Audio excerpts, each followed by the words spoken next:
because we always kind of presented ourselves as, oh, we're just this little niche industry. We're just, these kind of weird people that do stuff to their cars. And the fact is that we're not small. We're a $337 billion impact to the U.S. economy. We employ 1.3 million Americans. That's not small. Like, that's bigger than a lot of other industries. 1.3% of the entire population, right? 300 something million. Yeah. So that's a lot. It's a lot, and it's also largely in small businesses. So it's not large corporations that employ 15,000, 20,000 people. These are mom and pop shops all over America that are employing these folks, and so we need to start acting like that. Explain what it is you and your group actually does.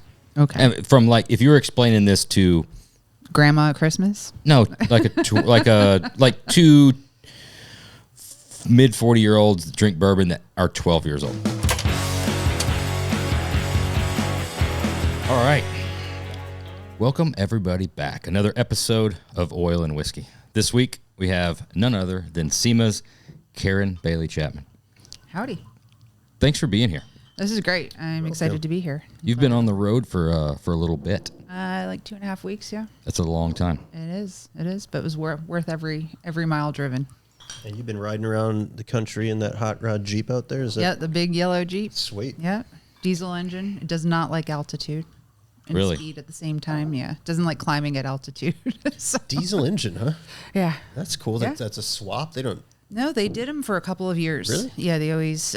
This is the one I have is a 2021. They did it for a couple of years and then stopped. I think the Gladiator still has a diesel option, but getting the Wrangler, 4-door with diesel is hard to find. So when I came across it, I had to have to have it.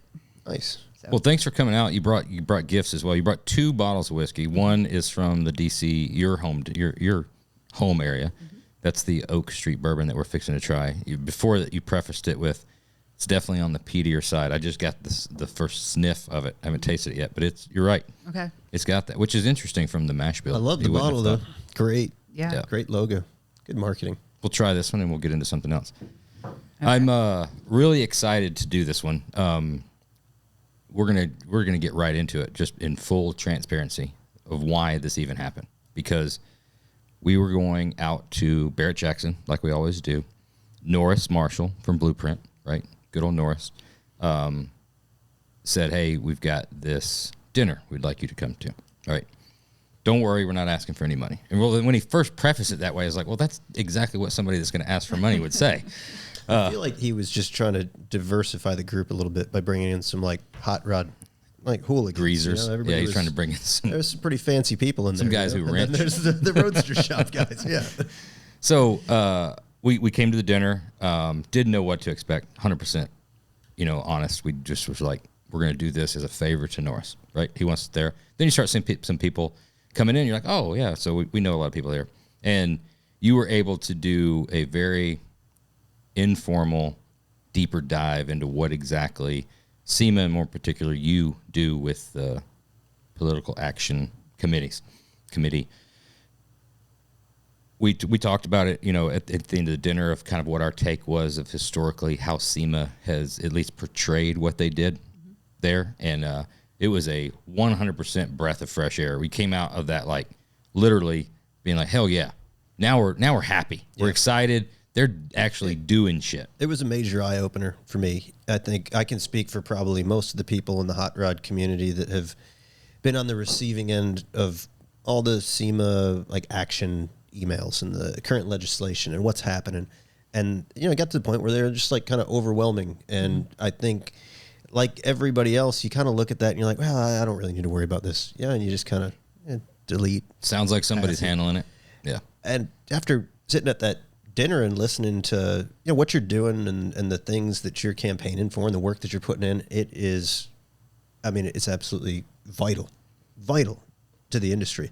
And we'd all be, I guess, a little stupid to not be behind it 100%, because it's for our own best interest, make sure this industry is alive and well, and that we have an industry and have the ability to do what we're doing. And my hat's off to you. Thank you. I thank you, tremendously for the work you're putting in. It's really something. Thanks. It's been a ride. That's for I'll bet. sure. It's, 2.5 years I joined. 2.5 years ago I joined, and when I was talking to actually Mike Spagnola and a couple board members who were on the search committee for my position, at dinner, and I said, so what are your goals? What is it that you want, and sort of taking your advocacy to the next level? And they're just like, we want more. I'm like, well, I can give you lots. Right. And I originally used to call it the volume when I did when I then was hired, and then I presented sort of the plan.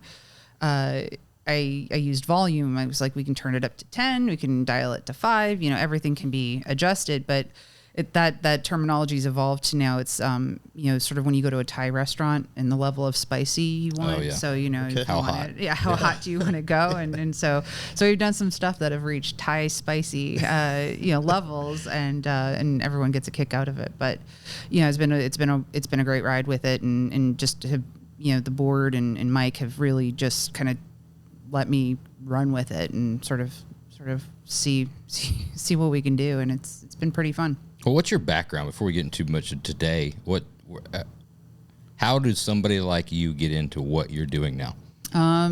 Sometimes you can sort of say by accident, but I grew up. I actually grew up in a manufacturing business. My parents owned a tool and die shop up in Canada. So I started in that. I came to the States to go to school, and but meanwhile, my dad was actually involved in local politics. My parents were very involved in the community, and so I always loved politics. I started door knocking when I was 4 years old. I thought that was the coolest thing ever. Wow. I mean, who's going to tell a 4-year-old kid to take a hike, right? It's a great campaign strategy. And but I got my education, and I originally thought I was going to go into the military. That's what I kind of came to the States to try to do. I wasn't able to do that because I wasn't a citizen, so I couldn't commission.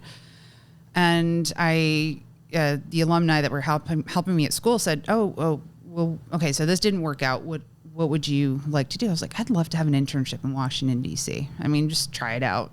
And so here I am 20-something years later.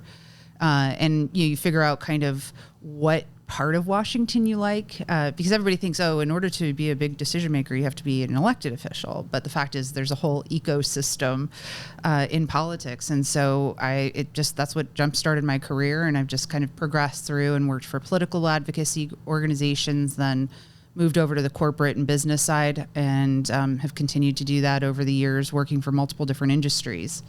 And then when this position with SEMA came up, it was just really cool because rarely in Washington do you get the opportunity to match up your passion with your profession. And again, I'm an off-roader. Love going off trail, and I've started in ATVs, went to Jeeps. So it was sort of When you started in your internship, or even first job, getting into it, how long did it take before every day wasn't another layer being pulled back of surprise? Not that you've got it mastered or figured out, but where you started kind of like, okay, well, there's not going to be any more crazy surprises. This is way wilder than I thought. But how long did it take? Because it's from just a little bit of us talking to you in the 2 hours of that dinner or whatever. It's way more nuanced than I even ever imagined, and that's just like scratching the surface. Yeah, I mean, I think I remember talking to Kyle Fickler, our chairman of the board, and when early on when I started, and I said, look, the one thing that is constant in my world is change, because who we have to work with changes every 2 years in Congress, potentially every 4 years in the White House. And so that's our job, is managing through change. So does the game, so to speak, change? The game has changed over the course of my career.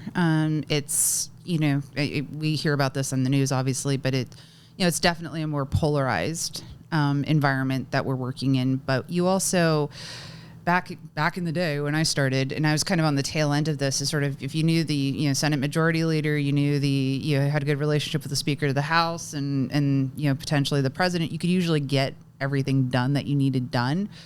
The world's a very different place today. That's changed by just the number of different advocacy organizations out there that are working for or against what you're working on. Also, social media has changed how we communicate and how we're able to reach audiences. There's a lot of people, out there with their own audiences saying their own things. So that's really changed the dynamic. And I just think you have to, you do have to be more creative about what you do and how you do it. So it used to be, you used to call it shoe leather lobbyists, they would just shuffle through the halls and make their visits and make their pitch. But now it's, how do you communicate on social media? How do you activate, in our case, our enthusiast community and the consumers that ultimately purchase the products that our companies make? How do you cut through the noise? We're not the only ones asking for stuff in Washington. So how do you cut through the noise? And how do we utilize the strengths that we bring to the table to sort of join in coalitions, so people that have similar interests, then we can work together to accomplish things. So you just have to be a lot more creative. It's not easy. I like it because every day is a challenge, but it's a lot of fun. Correct. I'm extremely simple-minded, so I have to try to understand this. So I'm going to explain it in a way that I think I would understand. And now correct me along the way as many times as I screw this up. But essentially, it is just sales and commerce, right? You are trying to sell to whatever that individual customer is your message. You're competing against an opposing opinion, another person that's trying to sell their message, right? You're trying to convince them to buy mine. Mm-hmm. And then you're also able to do that by pressure from various different ways. But you're selling, you want to sell him or her or whatever it is on your direction. Yeah. It's literally, we sell ideas, we sell policy. So you all sell product, we sell ideas. And the thing that we have that's an advantage, because if somebody maybe doesn't want your product because they can't afford it or they're not in the market for it at this point in time, I think the one difference is the fact that we have the ability to go to voters. So when the person I'm trying to sell the idea to maybe isn't buying it in the way that I think they should, because I know their constituency really well as well, then we take that to the voters and we'll engage voters and tell them what's going on in Washington and help us. Crazy how the mind changes sometimes. Like, you know what? That was a good idea. Yeah. You know what? I've had some time to think about your idea, and turns out I'm for it. It seems like the level of frustration must be incredibly high, because you got to be jumping through hoops constantly, and like it must feel like you're just walking on a treadmill a lot, like you're just going nowhere. I mean, it's just a massive machine trying to get what you want accomplished, pushed through, or to even be heard. I mean, how do you work through that? You drink a lot of whiskey. Okay. Yeah, we use that. Always heard that about DC. Yeah. There's a lot of bourbon in DC. There's a lot of bourbon in DC. So we have a lot of coping mechanisms. But I mean, that's part of the challenge though, is that you just know that, when I went to bed the night before thinking tomorrow, this is my day and this is what I'm going to focus on and get done. And by the time you roll into the office at, 8:30, 9 o'clock, that could have changed because somebody said something or something broke overnight, or, you just have to be adaptable to that. So it's actually part of the strength of why I like what I do, because I like that sort of ADD kind of environment, and always changing, always changing and always moving. And, because we cover so many different policy areas under SEMA, because we have such a diverse industry, so many different segments, that no day is ever the same. And there are days that I want to put my head through a wall. But then there's other days where you're just like, walking on cloud nine because you got something done, you won. And that goes for the state capitals too. It's not just Washington. We're also working in all 50 states whenever we need to, whatever may come up, either we have to be reactive or we're proactive. And so, we're just always constantly moving and shifting, and it's the thing I like about it. How, and I've got lots of questions. I'm jumping all over the place. Intern to first paid job where you're like, you know what, this is actually going to be one, I love it and I can make a living at it. What's the first thing? So I went to a political advocacy organization. Actually, I stopped at my first real job after the internship. The internship was on Capitol Hill. And so then I went to actually a public interest law firm that focused on constitutional law issues and sort of free market principles. And so I thought maybe I'll go to law school. Maybe that's the right path for me to do. My parents will be proud. And I realized I didn't like the practice of law. I love law, but I knew I wasn't going to practice. So it's like, okay, I don't want to go $100,000 in debt and not necessarily, I still kind of am liking some of this more advocacy side of it, the lobbying side. That's what ruled it out for me too. You know, I considered a legal career too. Did you? Yeah, just the student loans, right. I'm sure that was exactly the first other interests. So, well, I didn't say I got into law school, but, that was sort of the general path I was headed. And so I ended up in a pretty prominent political advocacy organization as the next job. And that's really where I learned state government affairs. Cause I basically was like, I would take any opportunity given to me. Again, I'm a kid from Canada. I don't have a hometown congressman. I don't have that senator. I did up in Canada, but I don't here. So I kind of just like, hey, whatever opportunity I have, as long as it kind of aligns with how I, feel and agree with the position. So ended up working in a tax policy political organization. And this was during the Bush administration, and loved it. I just had access and the ability to learn from so many people around me, really, really brilliant political strategists and academics and so on and so forth. So I just really dug in and loved it there, and then just went to the corporate side after that, because I don't know, and I'm probably going to be really unpopular for saying this, but a lot of people are very anti-corporate America or anti-business, and I actually don't agree with that position. We can disagree with maybe how a business behaves or maybe a position that they take or whatever the case is, but I do firmly believe in the market, in capitalism and in the marketplace, and I do believe that business does have a voice in Washington. And so I, pretty much stayed on the corporate side since then. And even, SEMA is probably not considered corporate, but it's made up of a bunch of corporations. Lots of corporations, but also small it's all business. LLC businesses. And again, that's, for me, it was coming home because I grew up in a small manufacturing business. So having that sort of come home was a really great opportunity for me, because I could really sink my teeth into what we needed to do with SEMA and our industry. I feel like that needs to be a prerequisite for anybody doing anything in politics, is to be involved in some sort of a business, family business, manufacturing business, lemonade stand business. Yeah, a lemonade commerce. Stand. Just right. be involved with commerce of some sort. You briefly touched on it. You said something about, I was looking for opportunities as long as it, somewhat aligned with my beliefs. I was going to ask about as long as you've been there and as many people have you ran across, and probably like going back to the, commerce mentality, you're selling against, right? Or you're competing against. I would have to assume that the passion that is involved it's pretty important to truly believe in what it is that you're trying to happen. But I also can imagine that that's not always the case, because sometimes, intern, young, whatever it is, or, life happens and you do have to have a job, right? And so you have to take an opportunity.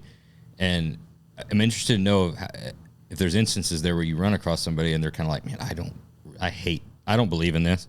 I hate it, but I got to fight for it. I got to fight for it because I've got to do my best with my ability. Is that common or rare? I've actually come across those people, and it usually floors me.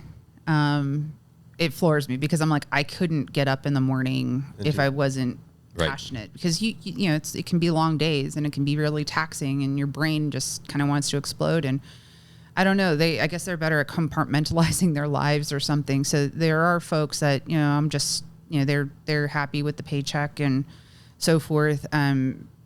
Which is fine. That's great. That's not who I am. And so I've always had to be in a space that where I really could be passionate. And quite frankly, for me, it was always economic issues, or, there's always a baseline economic argument to be made for any industry.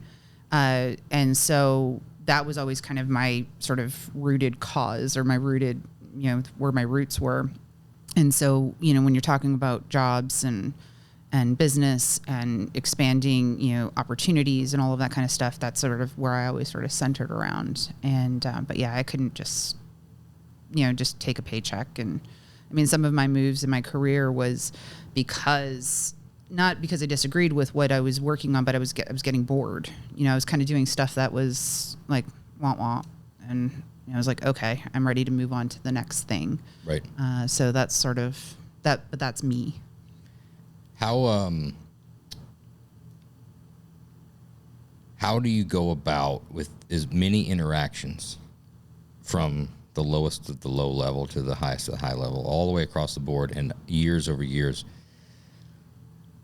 adjusting how cutthroat you can or want to be, but also knowing you have no idea where that person is going to end up?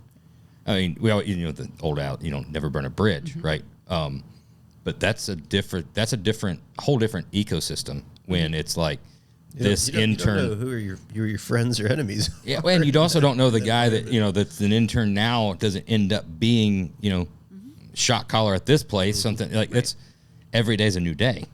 Yeah, and I think again, I think over time I've matured a little bit. So maybe the way I would have approached something when I was younger is I've probably mellowed out. And if anybody ever heard me say I mellowed out, they'd be like, "What the hell were you 20 years ago?" But I think there's a difference between burning bridges and working to win, right? Business is business. To me, business is business. And so my job is to win. Yep. Now my job is not to win and then burn your house down. My job is to win, and then we all move on, and maybe we come across each other again, in which that actually has happened.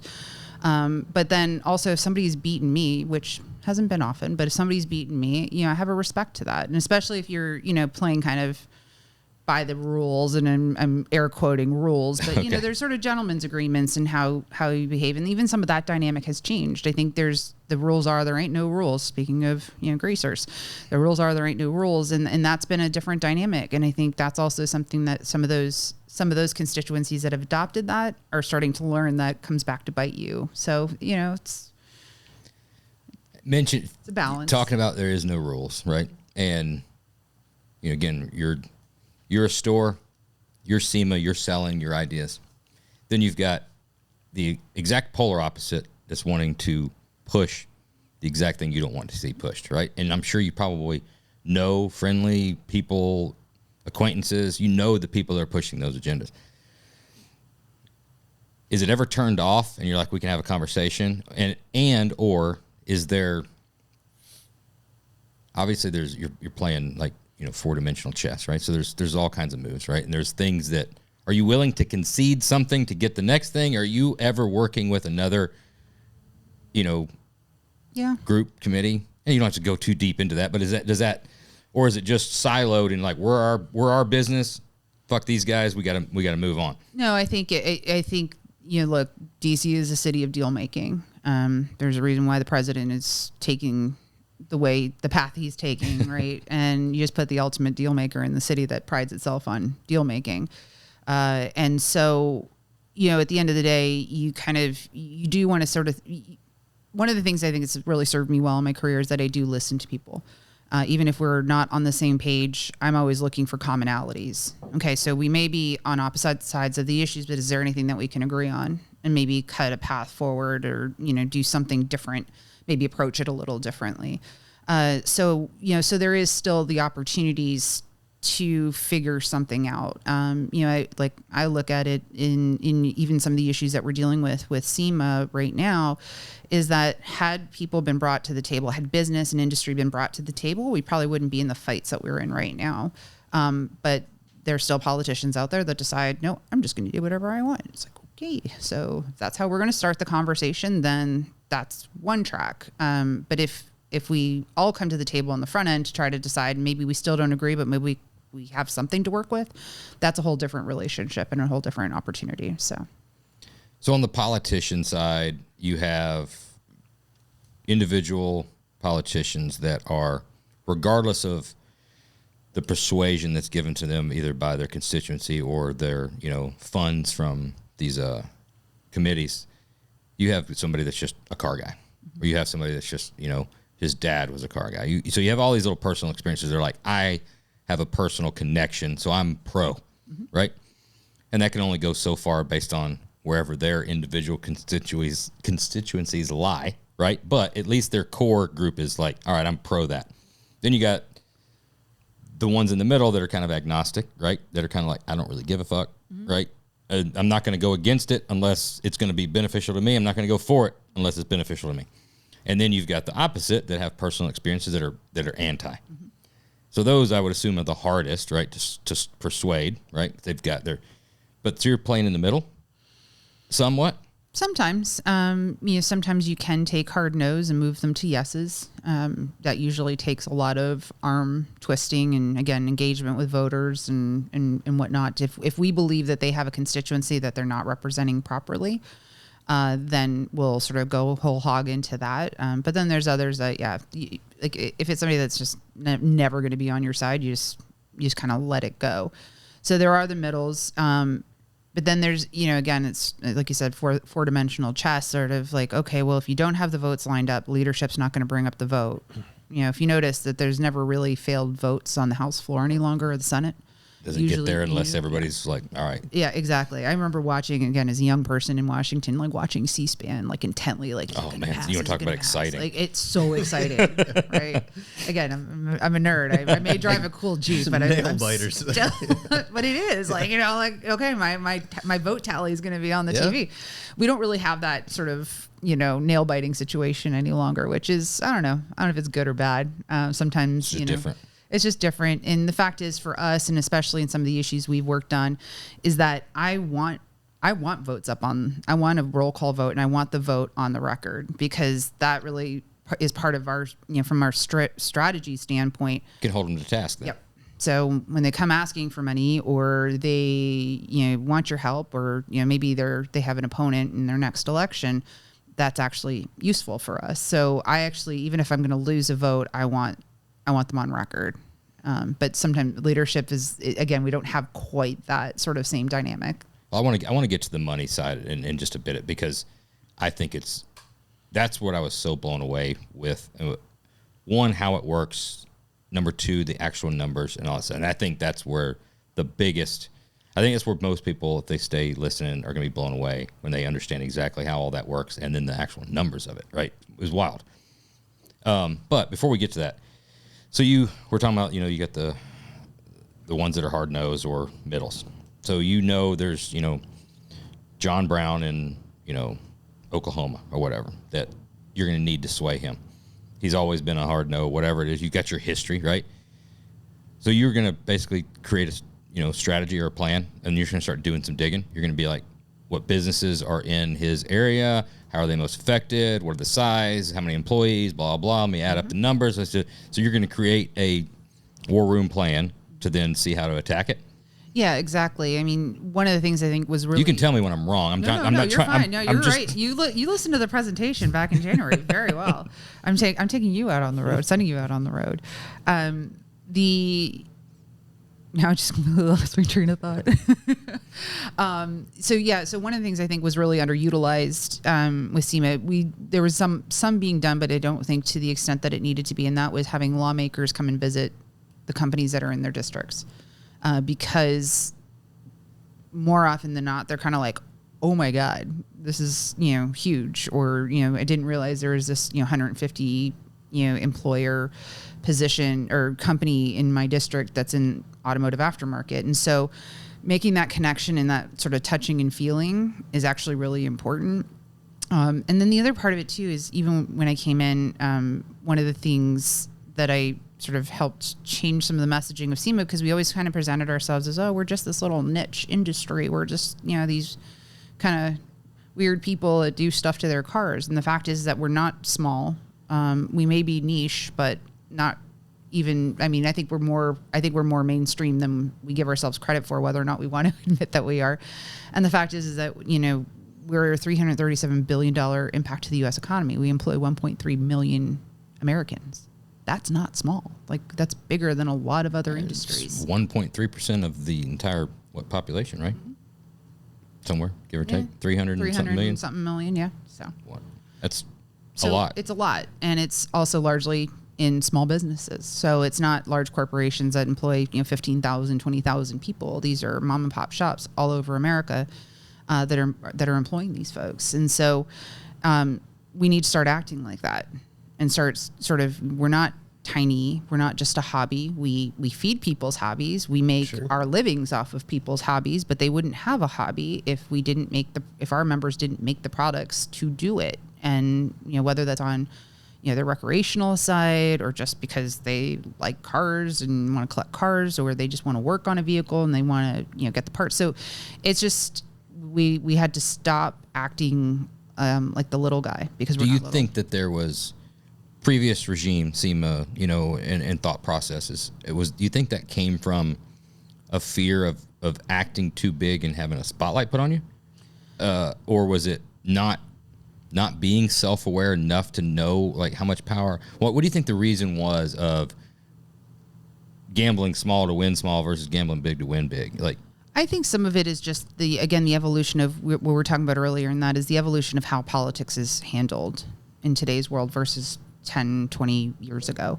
20 years ago, you could go have a few conversations, I'm not going to say backroom deals because that's not what it was, but, you could sort of do, there was a mindset that I've been, told that, we like to be quiet about stuff and kind of get things done. I don't subscribe to that because I don't think that's the world we live in. Sometimes you can have a quiet conversation. Not everything's a headline grabber. We don't have to go, balls to the walls on every single issue. Right. But what you lose in that strategy is the accountability, right? Because if the conversation's not in public or it's not on record or whatever the case is, you can't then hold that lawmaker accountable for the decision. Yep. And so I've never subscribed to that in my entire career. It used to, You're saying drive they're me not crazy. Like people of their word? I mean, they would I go know. back on what they said? I hate to burst your bubble. I hate to burst your bubble. Wow. Somebody would lie in Washington? I don't know if they would. I don't know if they would call it lying. They just maybe change their mind or change their mind. They evolved. Their position evolved. Somebody had a better offer. Or somebody came in behind us and squished us like a bug. So which does happen. I mean, we do in some of the issues we deal with. I think we're really strong on the outside game. So again, activating the enthusiasts and consumers in our industry. But I think there's, some people that we're not always in alignment with that are better at the inside game. Well, a total SEMA-wide, right? We had Mike's on here. Spagnola's been on here twice, right? We talked on air, off air, talked to Norris a lot. The outside, the optics on SEMA, it's a drastically different place the last 4 or 5 years, right? From a lot of different positions and different thought processes and changing the way things are being done. And it's from everything from social stuff that RJ's doing, everything from the top that, Mike's doing, and then everything you guys are doing in Washington. It's awesome. It's great to see specifically on the political side and even maybe not just political side, across the board, the messaging that SEMA puts out historically. Again, we're dating ourselves, but we're older guys, right? He's a little younger than me. Quite a bit. Just a little bit. But my very first SEMA was 2000. And I've been every year since. There was a time, specifically in the probably early 2010s to the mid 2010s, SEMA was very much a fence rider, right? They never wanted to upset anybody. They never wanted to promote a candidate or a bill or a law. Like, it was just strictly, we're here, we're doing our thing, we're not going to piss anybody off. Well, the last year and a half, 2 years, especially last year before the election, it was wild to see, right? And it's not all one way. It's just a flat out, you're going to call it this is bad. Mm-hmm. We do not support this. Mm-hmm. SEMA does not support this. Yeah. And this is good. SEMA supports this. This is great. Getting involved with their election, even on legal stuff, the things that they will do would have never been done 15 years ago.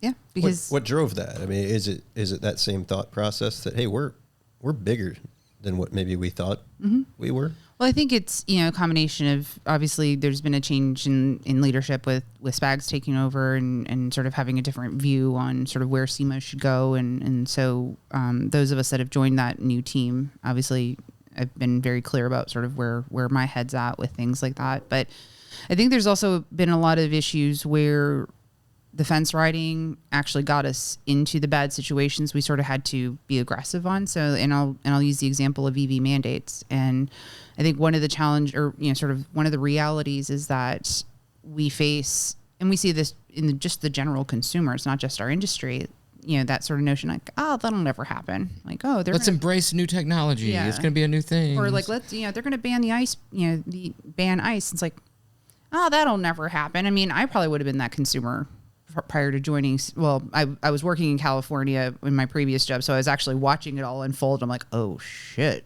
I was like, this is not good. This is really, really bad.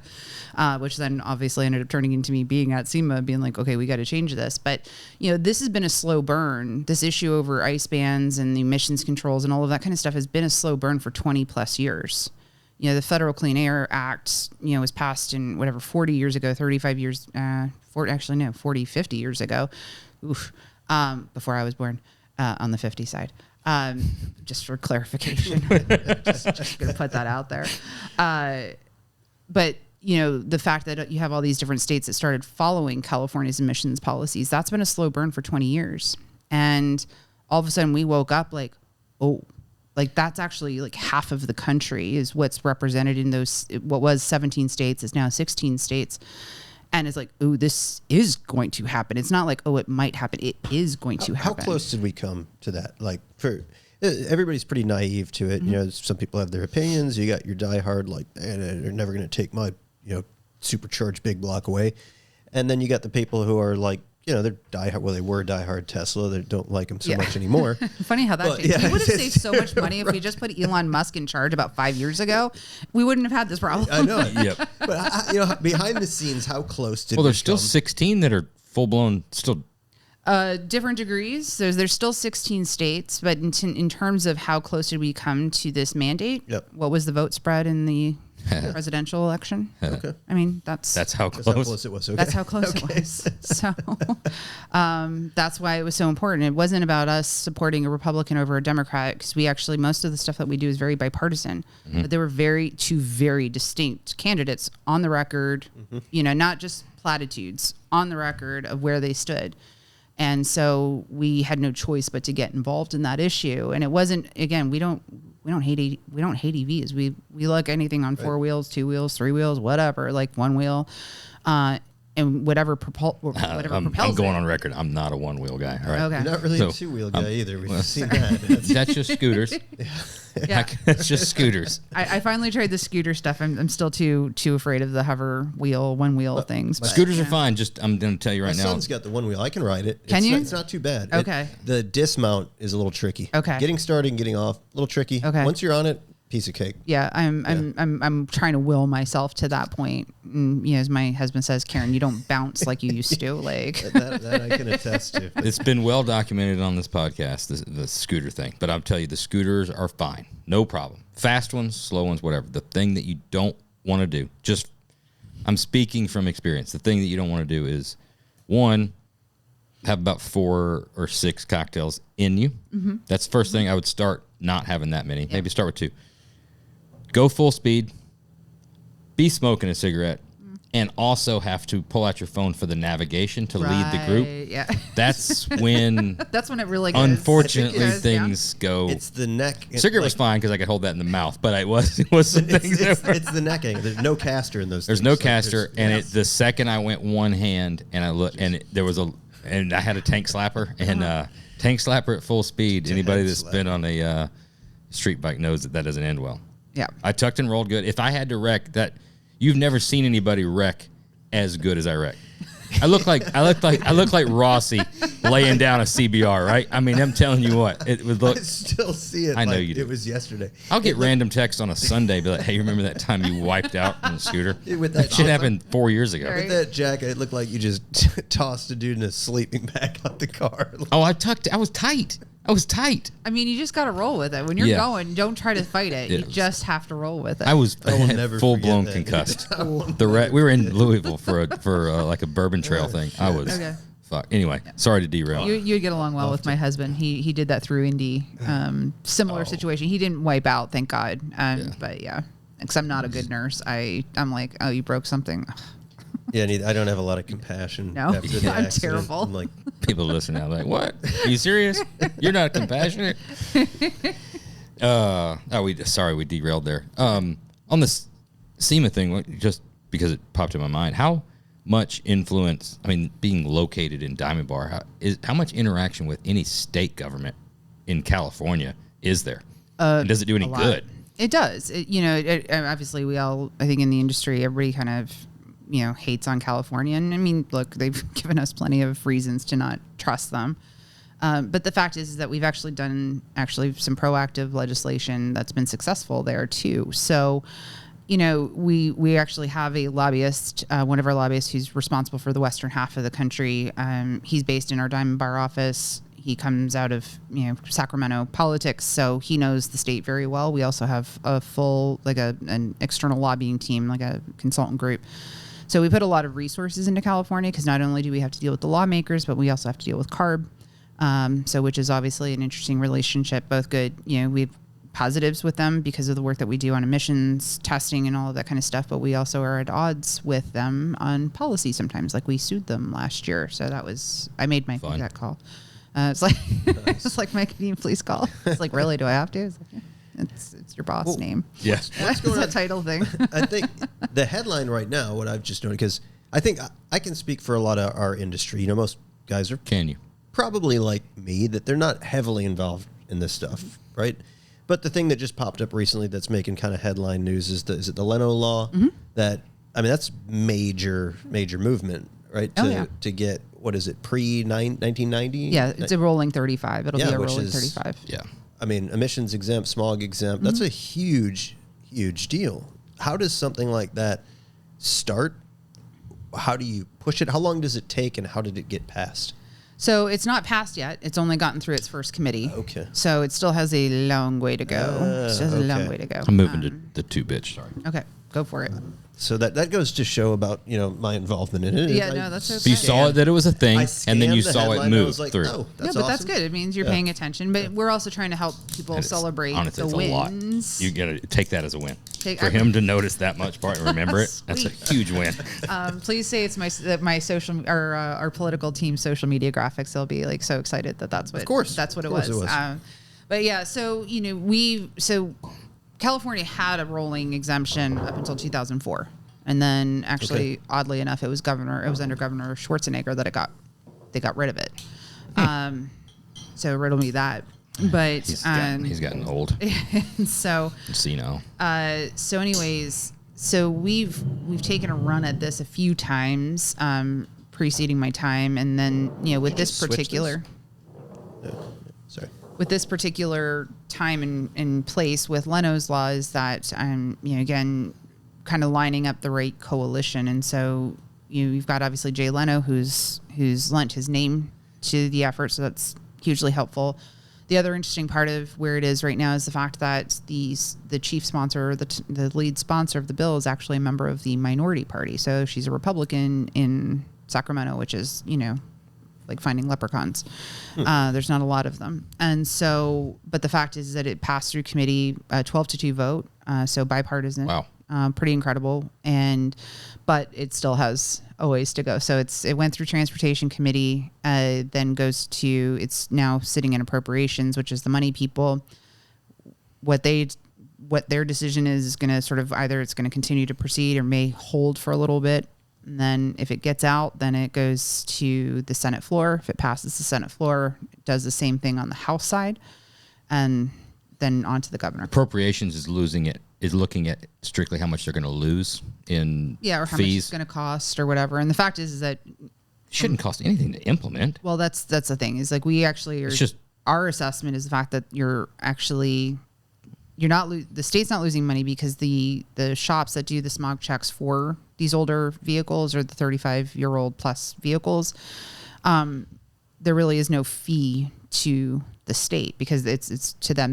This state may get a small administrative fee. I'm not even sure, can't remember, but there's not a lot there. And quite frankly, during the transportation committee hearing that Jay and Mike testified at is that the state is actually technically losing money under the current regime, under the current structure, because when your car fails a smog test, then it either gets crushed or gets sold out of state. So you're not getting the sales tax revenue when you sell it to somebody. You're not getting, the gas taxes. You're not getting all this other stuff. So it's, again, how could two people, there are people that oppose this bill. and within lawmakers. And so which way are you looking at it, right? You know, we look at it saying state's losing money and you're losing opportunity and you're sort of rejecting and isolating the new generation of car owners. And you're losing money. Well, the others are saying, well, it's not a big deal. I mean, there's the revenue on take all those vehicles that could be California's huge car culture.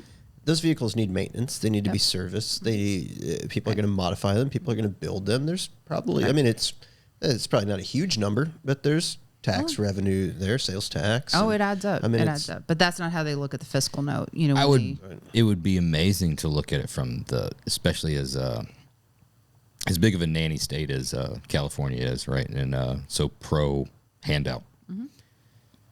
What are you doing to like the disenfranchised and, you know, the less than wealthy type to say that you can't buy that car that's super affordable because we're not going to allow it to be like, it's not going to pass emissions. Let the dude get the car that's, you know, a 76 F100 that's for $3,500 to get to work. That might not be the best argument because it doesn't have to be true. It's just a great argument. It's a good argument. It's just a great argument. Those cars are pretty. What are you going to get? Like a 91 Beretta? Fucker's not going to run, dude. It's going to get you to. It's going to get you to and from work. It's an old like a 2004 Honda. Yeah, it's an old car. That thing's going to probably run forever. Right. Yeah, maybe better than the 76 pickup. Right. I don't want to punch holes in your story there. But I also want to just make sure we have a caveat is the fact that these are not intended to be daily drivers. And that's really one of the hangups is that these are not daily drivers. They're intended to be collector vehicles. Yes. Right. So, again, these vehicles only account for like less than 1% of the cars on the road in California. Sure. So we're not going to be killing the planet with that, but it doesn't mean that the other side isn't saying that. I mean, and then half of those have LSs in them anyway, so they're cleaner than what they're testing them for. Well, that's a whole other subject. That's like my passion project. If you know, whenever I end my career is being able to just do the whole engine swap stuff because that thing drives me crazy. Because I always say it's like if you have an '85 Buick, and maybe you put a 2000 Buick engine in it or a crate engine, whatever, you can't do that. You know, you have to do the 2025, and I'm like, but like, made it so much better. It's like we just made it better. Yeah. It's unbelievable that's my one thing. And it's like, you know, people is like, what would you love to say about your career? And I've done some really cool stuff. Like if we can get that done, that would be awesome. That's going to be the white whale, huh? I don't know if we could, that's going to be the coup de grace. I may be back here being like, all right, let's rile it up, folks. Well, I definitely want to take some time to deep dive into the money side of things but to get to that, explain what it is you and your group actually does. Okay. And from like, if you were explaining this to grandma at Christmas, no, like two mid 40-year-olds drink bourbon that are 12 years old. Okay. Inside. Or so two 12-year-old boys. Well, no, put it this way, right? Like, if the relationships are anything like what it is with like our wives, and there's always this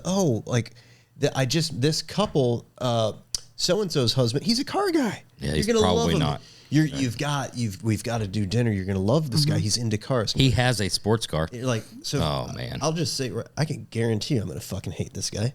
Right. But that conversation, right? Because I know we're going to sit down and he's going to be like, so you're into cars. And then I have to explain to him what I do. Right. Yeah. You're a little more than just into cars. So how do you explain what you do in that scenario? Husband takes you out, you say, oh, my wife does car stuff. Specifically to the shops that are out there, like he said, you get your head down, you're building your business, right? You do have, you're mature enough in the business to kind of start knowing that you are part of a larger ecosystem, right? And you're starting a little bit aware, right? But you have maybe ADHD, right? That don't pay attention to all the things. Because I think he's just putting this it's like a hypothetical. Yeah. Right, a hypothetical. And I mean, but honestly, what you do specifically to most of the people that would be listening. So the way I usually start it is people know the word lobbyist, and whether they think it's positive or negative. Usually it's negative, but it's like, no, there's good lobbyists, because if it's lobbyist on your side of the issue, we're the good lobbyist. And so people generally understand that term.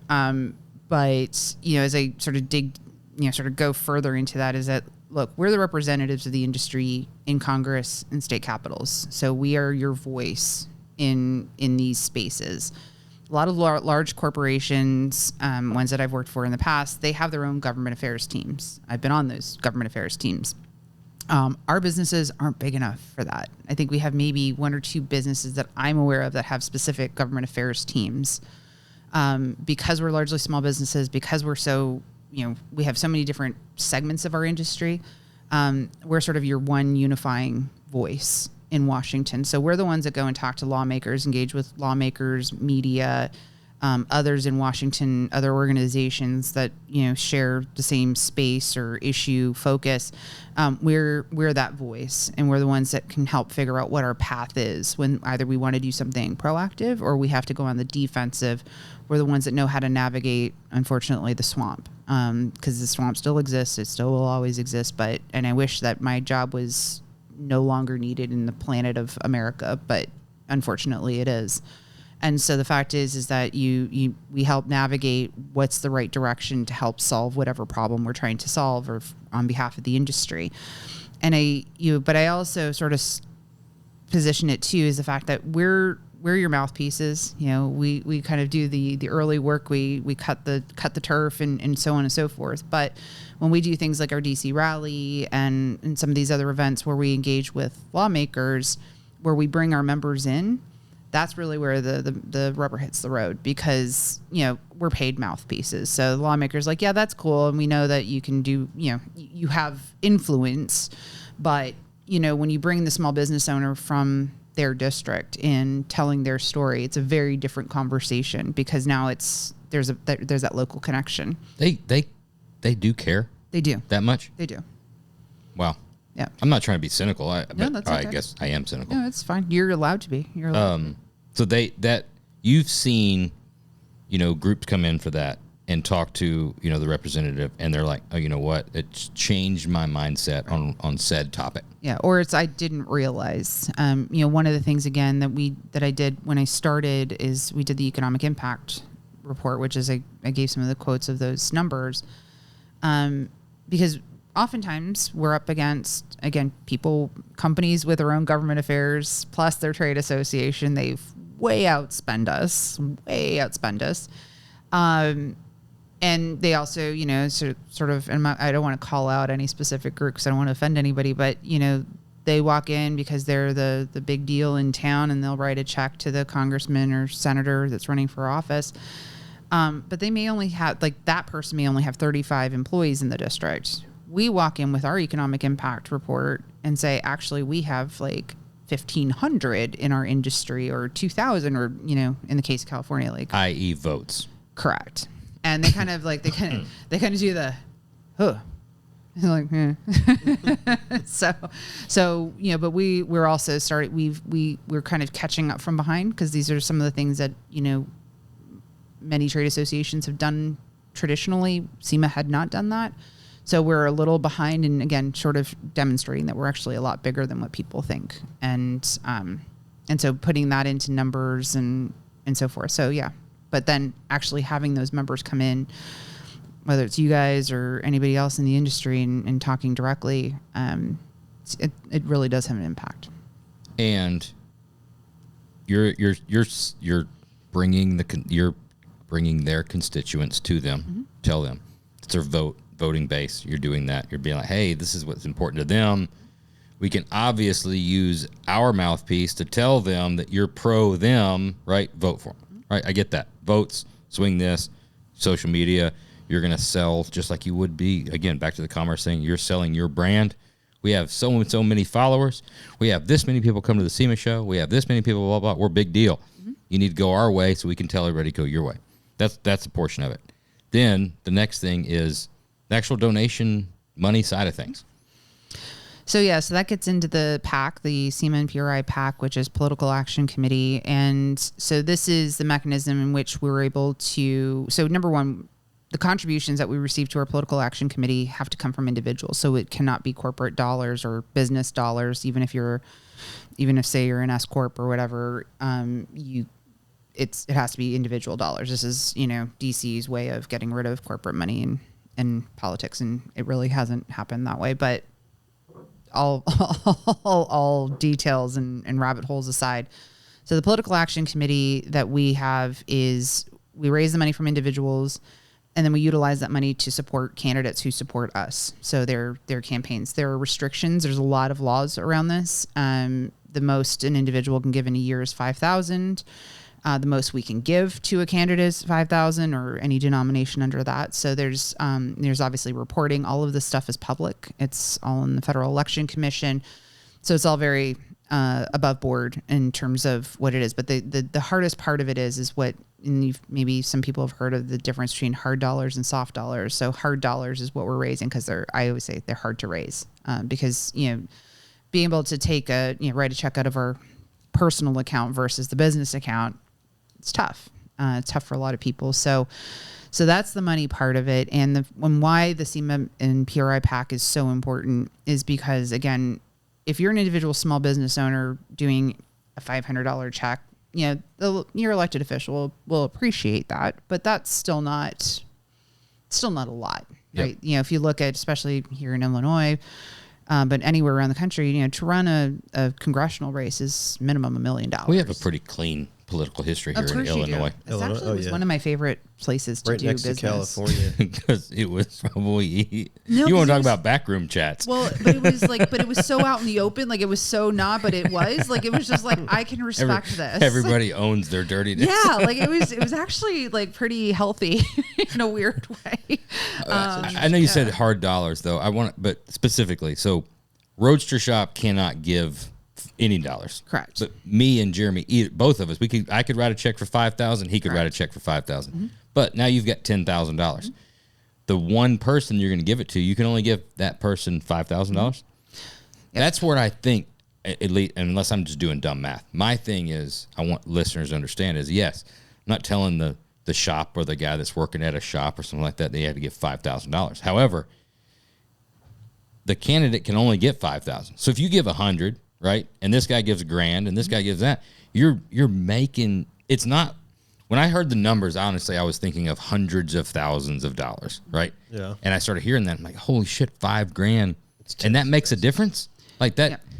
If you have buying power with $5,000, and that's the max you can give to a candidate, and everybody else is held to the same standards, mm-hmm. right? And I'm sure there's a lot of committees out there, mm-hmm. but I would have to imagine how many committees are going against you directly for that one thing?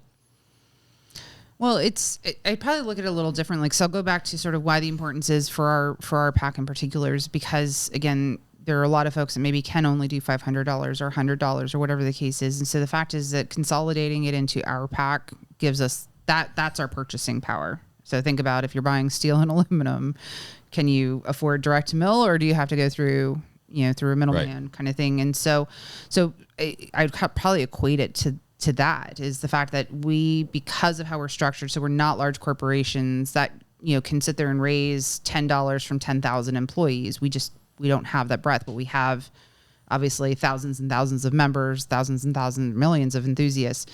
So it's consolidating that money, and that becomes our purchasing power. And that's really, honestly, like an entry point into conversations with lawmakers, because again, we want to support those that support us. If we're asking them to do something, we need to, and somebody will say, oh, that's pay to play. It's not pay to play. It's just an acknowledgement of, you did something we asked you to do. We're going to continue to support you.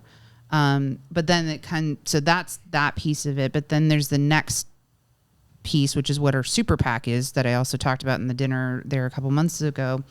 And that's really where the real money comes in. And then that becomes a political muscle. So the PAC is our entry point. So we have our buying power and our entry point, but then firing up the super PAC that we have now, which has way fewer restrictions. So we can raise money from corporations. We can raise unlimited money. We can spend unlimited money.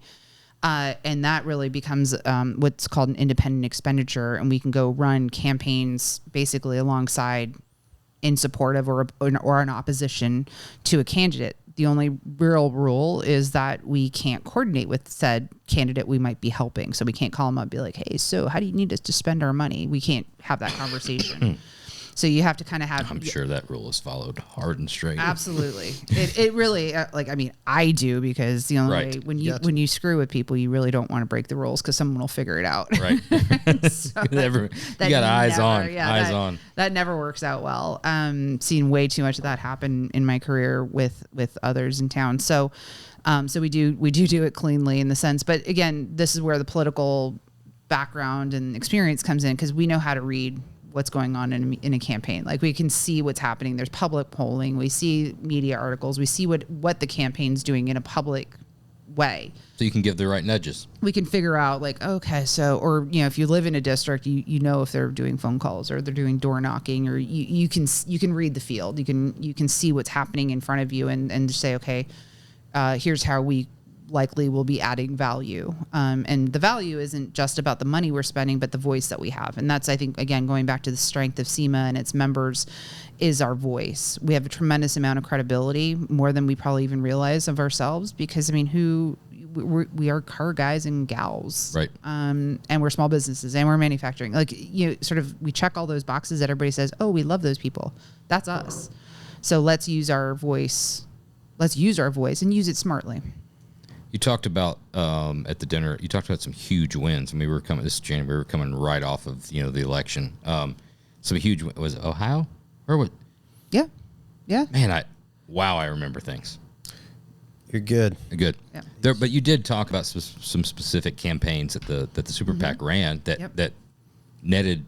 Explain like the ideation and the fruition that came out of that. Yeah. So again, it goes back to that consequences part. So you can go and talk to a lawmaker, and you've supported their campaigns and all that kind of stuff, and they say, oh yeah, I'm with you, but again, the bill falls apart or whatever. Like, so many different things can happen. And so really what we did was we created, again, the Super PAC. So it gave us a lot more flexibility of how we could raise money and how we could spend money. And it also becomes a consequence. So lawmakers can sit there and pat us on the head and tell us how cute we are and how much they love us. But if they don't actually act, that doesn't help us, other than make us feel good for about 5 minutes. And so we now have to start to utilize, again, the power of our voice, the power of our numbers to now make it a consequence in an election. And when we did that with, again, the EV mandates. And so two very distinct politicians, two very distinct candidates with distinct records. So we utilized our voice to educate voters on this very issue. Issues that voters, like, they knew about it, but they didn't really know about it because they have, like, normal lives, and not everybody thinks about cars, 100% of the time like we do. But when you start telling and explaining, especially the 16 states that are attached to California, wait, what? Everyone's like, wait, hold up, and so you start educating them, and then you try to make your issue the issue to decide which way they're going to vote. And so that's how that all kind of works. And that was those were the wins with regards to the presidential election. We also had, Senator Bernie Moreno, who's a car guy, at one point, or early in his career, owned several car dealerships in Ohio, and he was not necessarily the favorite to win. And I got a call from actually folks that I used to work with, and again, not burning bridges, right? There's always relationships. Yep. Got a call, hey, we're hosting this fundraiser for him at lunch. And it was in the primary, which generally we tend to stay out of the primaries, but I was like, yeah, it's a car guy, so I can defend that if he's not successful. So we went over, did a donation. He ended up winning the primary, and then he's now he is now the senator from Ohio, and another car guy in Congress. And it was a guy that, again, many people were sort of writing off. But we had the chance to meet with him and talk to him at the fundraiser, and then throughout the course of last year, just spent a lot of time. He's a great guy and really down to earth, said the right things in terms of, obviously the issues that we care about. And, there wasn't a lot of education we had to do with him because he was already there. So I think that's, again, how the PAC money is utilized for us. So we're able to sort of make that decision and kind of look and say, okay, well, there's not going to be a ton of risk in terms of if it doesn't turn out well. Can we defend sort of the decision? And also the guy he ran against in the incumbent that he ran against in the general election, like, has done nothing for us. So we owed him nothing. So it was just kind of like, okay, this is pretty low risk.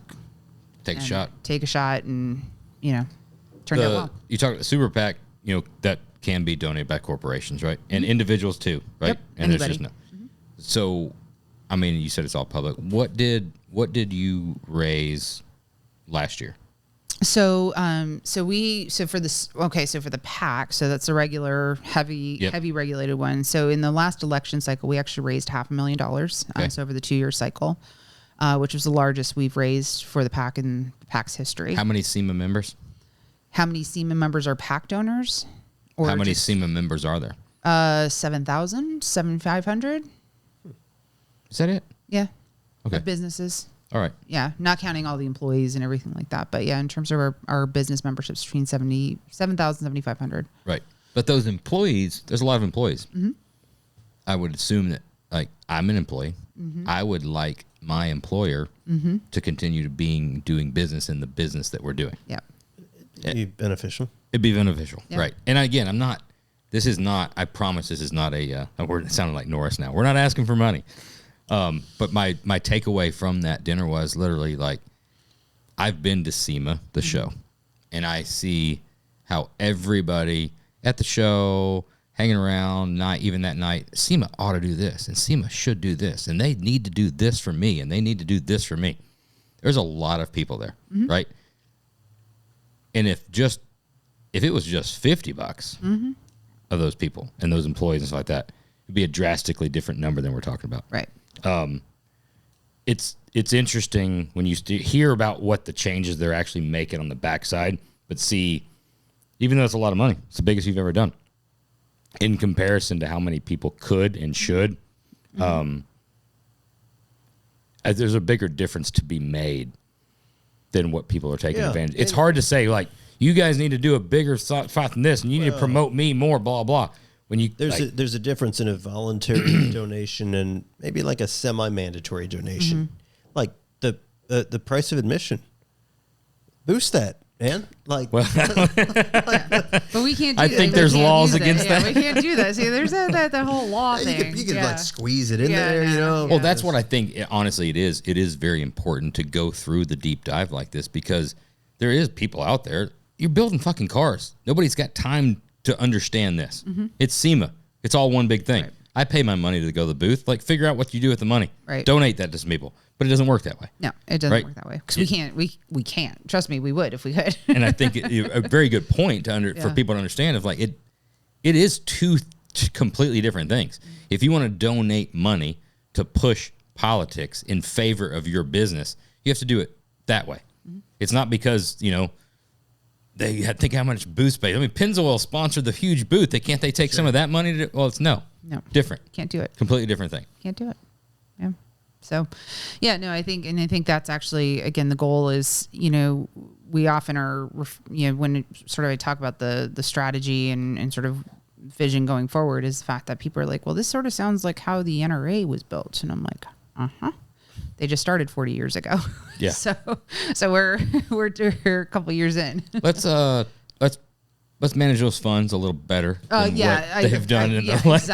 Exactly. When people say it, I'm like, thank you for saying that, because I'm usually one like, not the last like 5 years ish, but really what they've built, starting in the 70s through. Man, that was yeah. I'm big gun guy and same. Previous hardcore member of the NRA. No longer. You were just like the poster child of just toxic masculinity, Yeah. Are you like a CDL guy, a Citizens Defense League kind of level now? No. Or are you just out of it? No. I'm just going to play with my guns by myself. Yeah, probably more borderline anarchist, like Okay, yeah, all kind of right. thing. Like yeah, it's not for me to figure out. Like, come take it. I got enough. Actually, don't say that out Yeah, loud. I know. No, but I mean, again, the NRA, great, like vision and plan, and did a lot of great things. And Good then idea, with, bad execution. well, with all things, when it gets to a certain level to actual make big fucking change, like they were able to do, yeah, greed comes in. Yep. Oh, LaPierre, man, he liked to party and travel like a rock star. Well, and I think, again, and, the NRA obviously was originally or early, obviously largely funded by the manufacturers. Sound familiar? But then was translated into the enthusiast. So a membership that then also had the political action committees and all of that kind of stuff. So it's a very similar, probably the most similar structure of our universe, comparable. So again, aside from all of the stuff that has happened in the past few years, very similar in terms of how we're comprised. Probably, I don't know the numbers, but probably very similar in size. I think so. Employee wise, company wise, like, I mean, dollar wise, probably maybe a little different. Yeah. But man, you want to talk about power. Man, the power. Right. It comes in numbers, right? It comes in numbers, but it also comes in Consequences. enthusiastic base, enthusiastic donor base, right? Yeah. There's a lot of things that the NRA has done bad in the last 2-3 years, but there's so much that they did right. It's a really good analogy on. I never even thought about it that way. Well, like I've obviously spent a lot of time in lawmakers' offices and whatnot. And, look, I've been in offices where all of a sudden some bill dealing with guns gets dropped and like lawmakers scatter. And it's both sides. It's like, I don't want to touch that because the NRA is going to hammer me. Right. Even if it's somebody that's a complete gun control person, they're like, I'm not up for the fight right now, or I don't That's have. interesting. I'd like to see SEMA be in that space with automotive. There's so many correlations that you could draw though with it. I mean, obviously, one's an actual right? One's a Second Amendment right? So you have. So we can amend the Constitution. I mean, you want to fund that? Well, like, I'm fine, but at the same time, there's like. Not to get too crazy, but you cannot tell me that I don't have the right to own a muscle car, right? I maybe don't have a God-given right. It's not a Second Amendment, right. It's not an amendment, but the vehicle that I choose for transportation, if I purchase it with my money that I earned legally, right? And I made a legal purchase, I don't think that the government has any business telling you can't drive it. Right. If it meets, the criteria of the law. But I think that if it was phrased in that way, like the way the NRA honestly did it, some of it was a little fear tactics, but at the same time, if you think that the thing that you love is going to possibly get taken away, i.e. muscle cars or gas burning engines or stuff like that, it should be a way more rabid base than what we've got. Yeah, from donation dollars. Well, from donation dollars, we do have a rabid base. The activations that we've done, especially over the past several months, have been incredible. And I would say are probably some of the strongest in DC, and have the ability. Where we are weak is in the political action money side of it, because I think it's just, again, it's a little bit of foreign territory for our folks. Also, when you start talking politics, like, it's okay to, it's easy to raise money for stranded puppy dogs. When you're saying, oh, now I'm raising money to give to campaigns, to candidates, and Sure. people feel a little uncomfortable. If it's the thing that they love and the things that they're making a living at and stuff like that, maybe there's no problem too big to solve. So we're going to dig into this. If you donate to the PAC right now, what do you get in return? Because when I donated to NRA, I got a signed letter from Wayne LaPierre, right? I got a gold coin, a bumper sticker. I got a pretty cool knife, right? It was laser engraved NRA on it.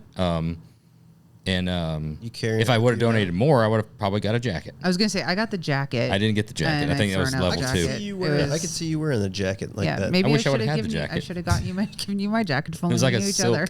silk screen, yeah. Like a satin But- jacket, right? No, it was like a pleather. pleathery kind of thing. And debossed on the back of it. That actually sounds kind of nice. I could see you in it. Leather. But I mean, honestly, it should be. We know how enthusiastic our audience is, right? Their customers, this industry. I think people just don't know where the dollars are going. You know what they're doing. Like that's the problem. This is an industry like anybody in this industry. Cars aren't cheap. It's not a cheap hobby. Yep. A guy can grab himself a Glock or some sort of you could buy an AK for dollars. Like you could shake you could shake Chicago, the couch, so you could shake the couch not everybody out can and go buy yourself some sort of rifle. Yeah. But it's not cheap. You've got people who are hardworking individuals.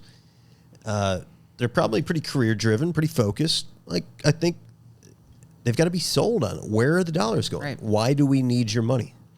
Yeah, and I think that's part of our communication strategy and where we need to take it to the next level, because we've improved our communications to those that actually give to the PAC, through regular communications and all of that kind of stuff, and more updates.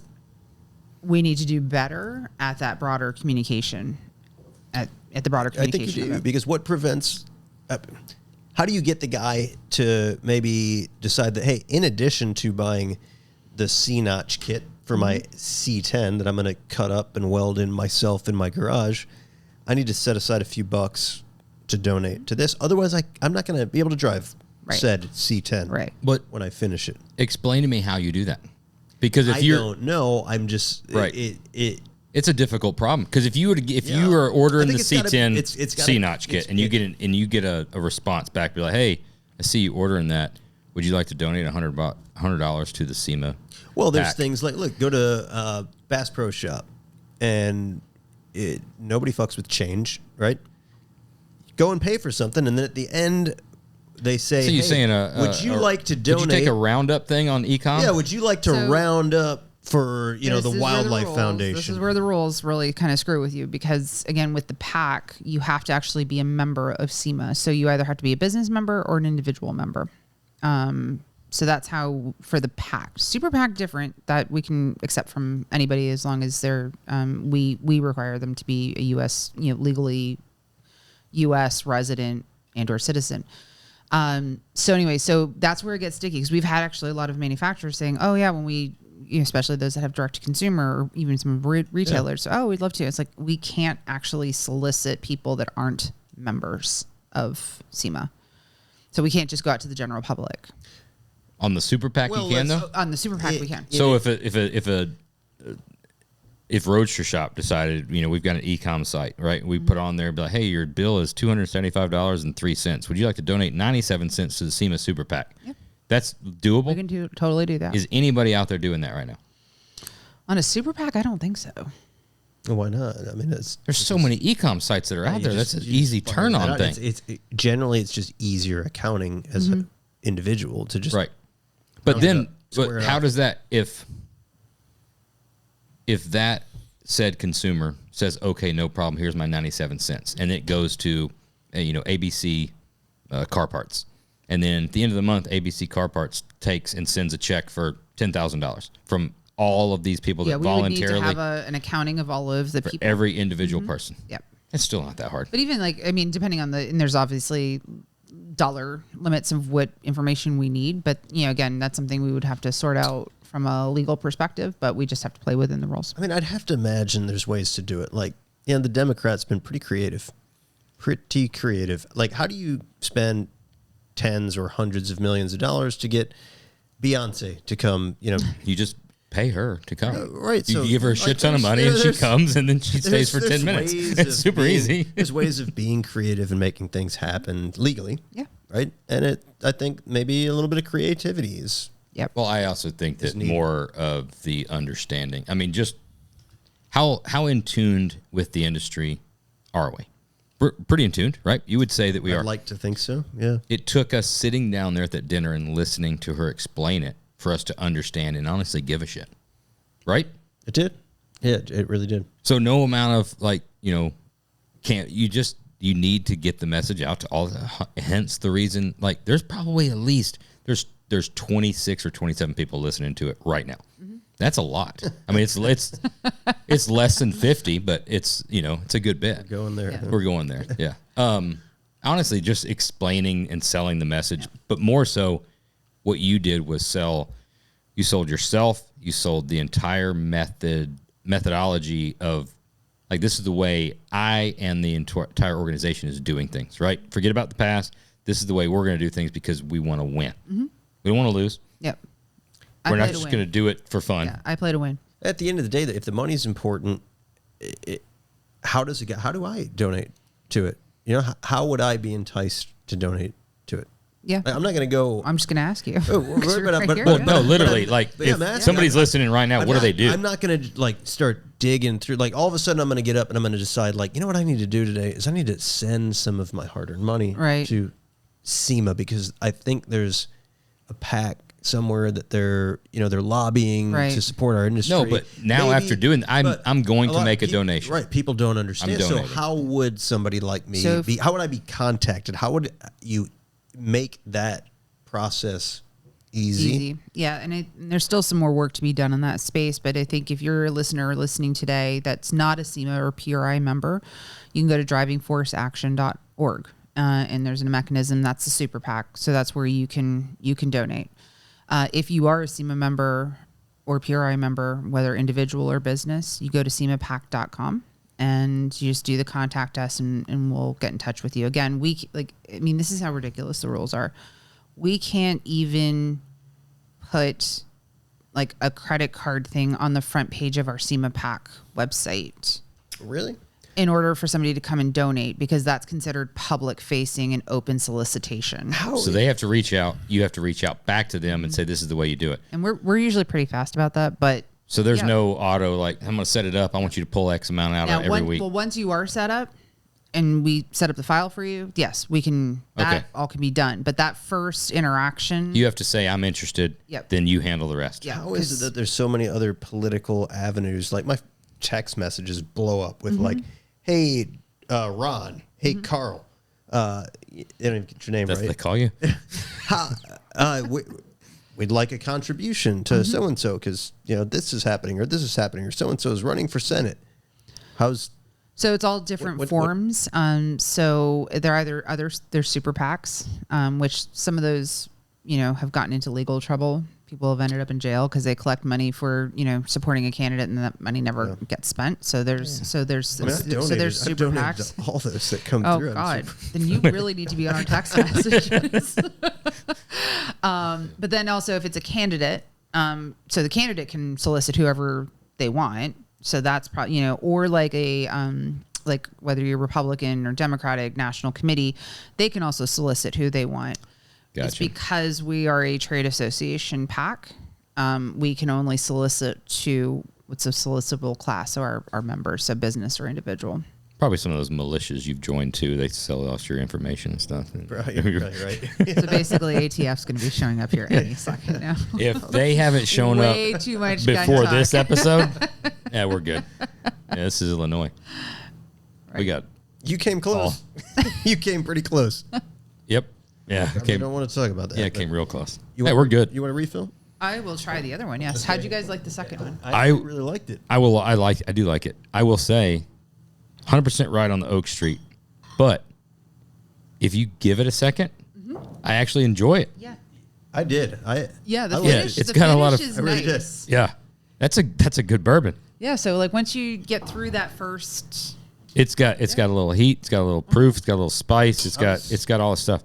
This is good. It is good. It's sweeter, lighter, thinner. Yeah. Both of them were sweet. I thought the finish was great on that. It really was. Eureka Nevada. I love them. They're both good. I'm always I'm nervous when people come because we've drank so much bourbon, and when somebody says it's peated or it's not my favorite. Mm-hmm. Well, while we're talking about it, go ahead and send it over here. We can at least get this out of the way. Yeah. I wanted to manage expectations. So that was great. That was really good. Oak Street Bourbon, exclusive to Spirits and Spice.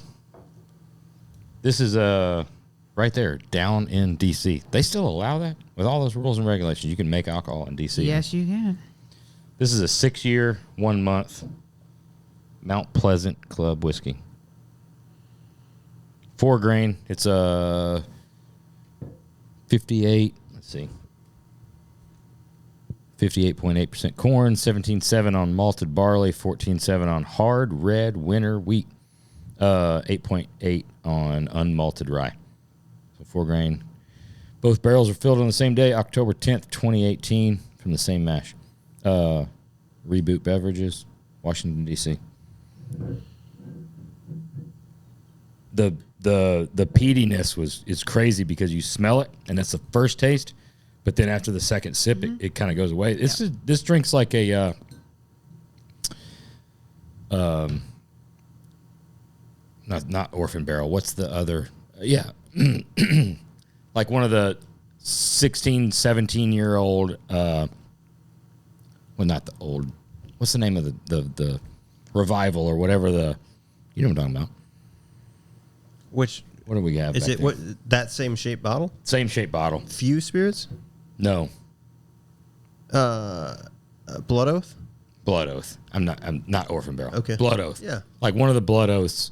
Yeah, it's good. It really is. I actually really liked it. Well, I'll be sure to stop in the store where the young man that helped me kind of figure something unique out. I'll let him know. Yeah, you did good. 105 proof. Really good. I'd say I probably prefer the second round to Two Bitch Bourbon. I love the name. Fucking love the name. They look like little Vichlas on there. Don't they? What it says? Who are the two bitches? Meet Scarlet and Sage at Two Bitches Spirits. TwoBitchSpirits.com. They do look like Vichlas or pointers. Let's see. About 100 proof, small batch with a bite. It says with a bite. I think the Oak Street had more of a bite. Yeah, it's about as smooth as you can get. Yeah, this is pretty smooth. Smooth and mellow. But out of Nevada. I think this is Two Bitch Spirits, Eureka, Nevada. A lot of stuff out of our boy Aaron from Smoke Wagon, Nevada. Yeah, Aaron's out. Say age. This might be the very first distilled in Nevada, though. Yeah, he sources and blends. He's a blender. He's a master blender. Have you ever had Smoke Wagon whiskey? I have not. No. It's good. It's really good. Okay. Yeah. Have to keep an eye out for that. Aaron, he's been on the podcast before. We got a couple bottles back there. Okay. Big time car guy, and he's a blender. So he sources MGP or from some other places, gets barrels in, a little bit of 4-year, a little bit of this, a little bit of this, and it's literally his palate. Oh, he's going to put together awesome. and then make that mix. Does a good job, man. It really is good shit. Top notch. Yeah. It is good shit. Yeah, my husband and I, whenever we go into new liquor store, even some of our favorite liquor stores, we end up with like a basket full of bourbons. Like, oh, that looks interesting. Oh, that looks interesting. And so we have quite the collection. It gets out of control. It does. I've taken like a little bit of a break. I've lightened up a little bit because it just.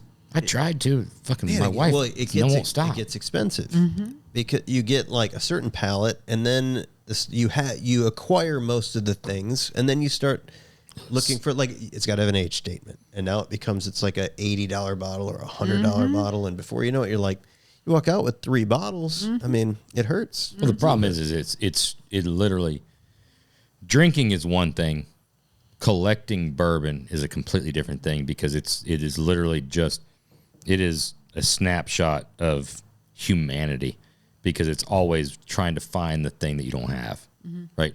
Yeah, the thrills in the chase. The thrills in the chase, and it's as soon as you get that thing, you're like, oh, I have it, right? And I can drink it, and now I want the next thing that I don't have, right? It's just, it's a collecting, just like any other collecting, right? I've just got to. Even the Wellers that you have over there, it's really hard for me to find that in the East Coast. Really? Yeah.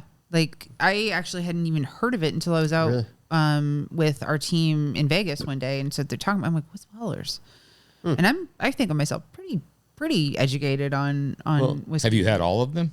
I've never even had Wellers. We will. That's we the will funny send part. you home with that full proof because it looks like the only unopened one. It is. Unless we've got, you know what? We've got 2 here. You're better off because this here. That's a banger.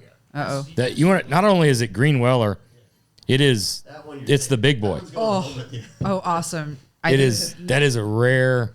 A rare Looked like bird. you came with a back. We haven't Oh my opened gosh. when we can try it. Yeah, we should do that Yeah, for the next but one. But yeah, but it's just like, it's weird because Virginia. Most of where we buy is out of Virginia. Virginia is still state run. Yeah, ABC stores. Liquor, ABC stores, and so they actually do a lottery.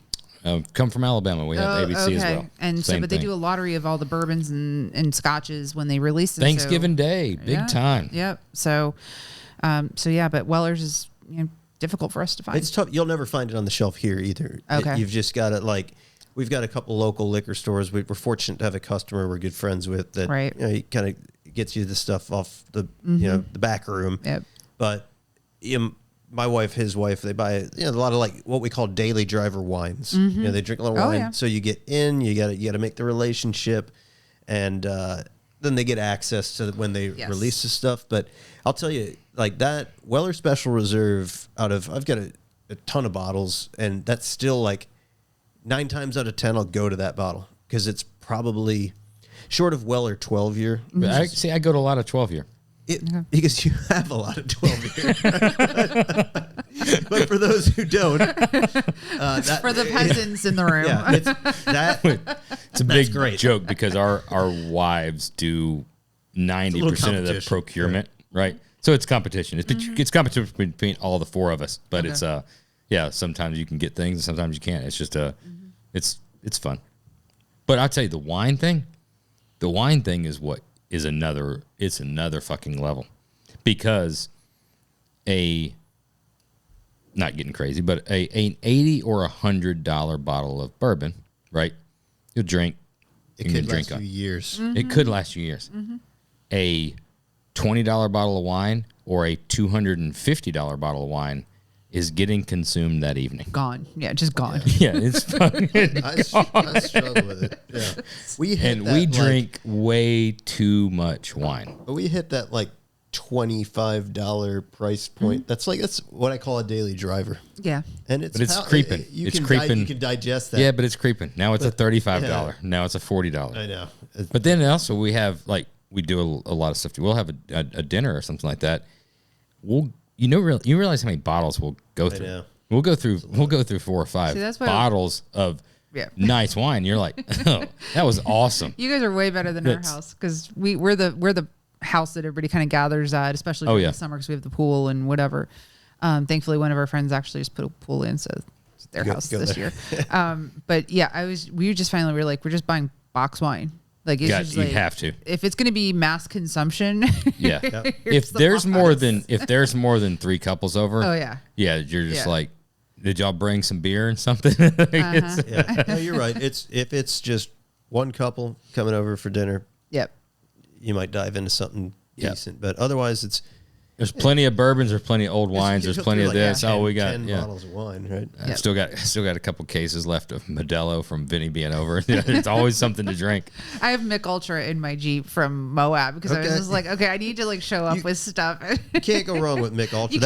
I'm not a beer guy, but that's just the one beer that it's easy enough. Yeah, easy to drink. It's kind of like water. It's like Charlie Harper saying, I don't know if you guys are 2.5 Men fans, the show.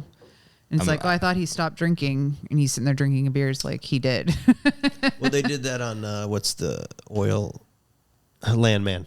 Oh yes, yes. That's what he drinks, right? Yeah. He's all water. Alcoholic, but he doesn't drink anymore. Right. But he drinks Mick Ultras. Yeah. I will. Yeah, it's watered down. Vinny's got me on the Modelos, man. I've been really they're good. Craving a cold Modelo is. I like Modelos. Yeah. I've always been a straight sort of traditional Pilsner person. I don't do IPAs and the fancy stuff. Maybe I'll do some sours if I'm at a Belgian restaurant, but Phil's a beer guy. I'm pretty much just, if it doesn't come out of a bottle of the brand name that I know, I can't do it. Yeah. But I can't drink more than honestly 2 beers is all I can drink before I start getting swole up feeling. Yeah. Same. It's just not for but I could drink a gallon of liquor. You drink a bottle of bourbon. And I'm completely fine. Right. Yes, but I mean, I'll get drunk, but I won't. I won't feel swollen. It's funny how it's changed. I can drink a half a bottle of tequila, half a bottle of bourbon. Back in the day, it used to be every Friday. Early on, it was pretty much every day. At the end of the day, which was late, you'd be hanging out with the guys and just drinking beer. I mean, and you drink a case of beer. Yeah. I can't. No, in college, I could do that, no problem. One or two, but, maybe. Yeah. And I don't desire it. There's a very rare situation where I'm like, oh, you know what? I think I'm gonna have a beer. So hot day or summertime, right? I will crave a cold beer, right? It's a cold, refreshing drink. But the problem is if it's at 3 o'clock in the afternoon, right? You're hanging around, you're like, holy shit, I want a cold ass beer. And there's always cold beer. You know, whether I drink beer or not, there's always cold beer at the house. You go and grab a cold beer, you drink like 3 cold beers, and you're like, fuck, I feel like shit now. But then you want to keep drinking something, but it's hard. Now you got to make a cocktail because you're not going to just drink whiskey at 5 o'clock when it's 75, 80 degrees outside, right? It doesn't feel right. It doesn't feel right, you know? Well, you can, but you need... I'm feeling judged right now. Mentally, it's like, should I? Yeah, well, I don't have a problem. I don't have a problem drinking whiskey, sitting down, having a conversation at any time in the day indoors. Okay. When I'm outside and you can feel warmth, right? Yeah, there's for some reason, I've got a thing of like, well, if I'm gonna drink, it almost needs to have ice in it, right? It needs to be a cold drink. Yeah. Right? Yeah, fair. Now, wintertime, right? We're gonna go out and have a cigar or something like that. Yep. That's fine. Drink some whiskey. Drink high ass proof. Let's get hazmat, 137 proof, right? It's gonna burn your lips and eyeballs. I pretty much flip a switch. Like as soon as summer sets in, it goes from bourbon to tequila. Yeah, those wine spritzers. Bartles and James. But I'll drink, just tequila on the rocks or something because it's just like you said, something about drinking dark liquor when you're sitting outside and it's cooking. Just doesn't. If you make one of Phil's special cocktails, though, I mean cocktail. He does a Simply Lemonade, right? Pours half of the Simply Lemonade out into another jug. Bourbon, agave, and rosemary. Oh, and interesting. Shakes that up and then pours that over ice. That actually sounds pretty good. It's phenomenal. Yeah. It's absolutely fucking phenomenal. And that's a great whiskey, outdoor, by the pool, hot as shit, at the beach, whatever it is. It's also great. Shake that up, throw it in the cooler, on the boat, whatever. But it sounds a lot like Crushes in our area. So on the beaches, the East Coast beaches, like in Delaware, so sort of the drink that's kind of a standard staple is like what's called an orange crush. But they've now expanded that to different fruits. So watermelon crush, whatever, all these others. And then they have a bourbon crush.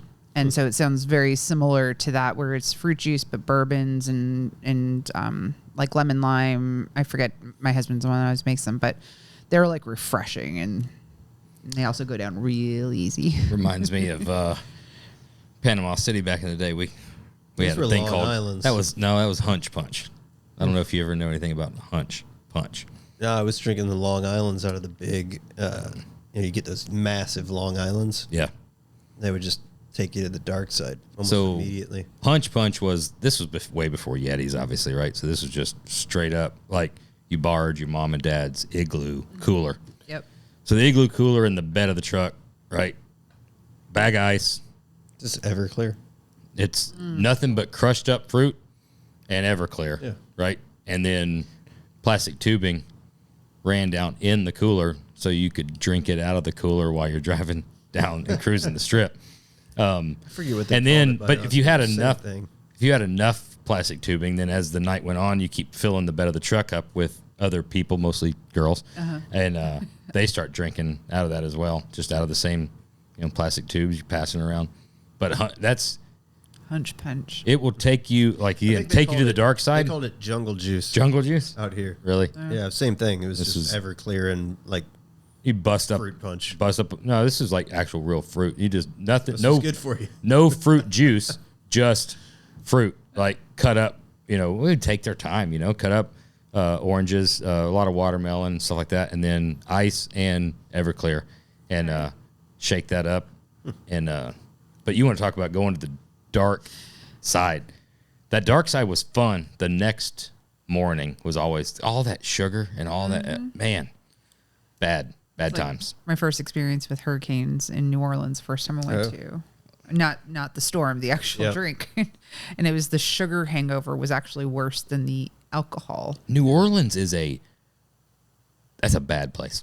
Oh, I love that place. Do you That's really? that place I've only will been there- take. There's bad.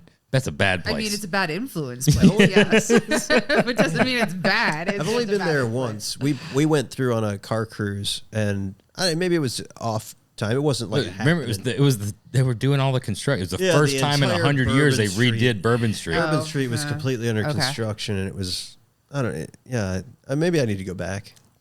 There was We had some fun periods of time that were fun.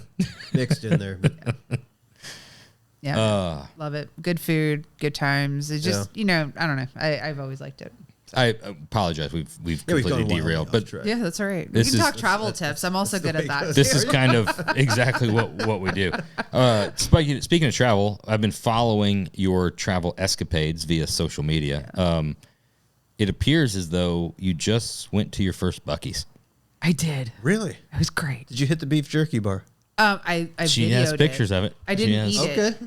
I didn't eat it. What do you but mean you didn't eat it? What It were was you like- afraid of? It was 7:00 in the morning. I just was. That's the perfect time for and, beef jerky. And I was like Doesn't matter. so overwhelmed and overtired. It's overwhelming. I'll give you that. We're Texas. Or That was in Knoxville, Tennessee.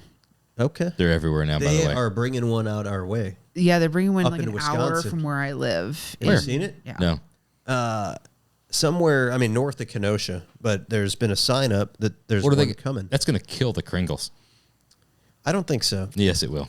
You mean the Kringle I cakes? think Yes. yeah. It's not going to kill the Kringles. Oh, yeah. You know Buc-ee's about will Kringles? destroy the Kringles. Do you really? I know. I worked for a Wisconsinite, so Okay. yes. I think they'll move. I wouldn't be surprised. It's because it's only that Petro that carries the Kringle. Yeah.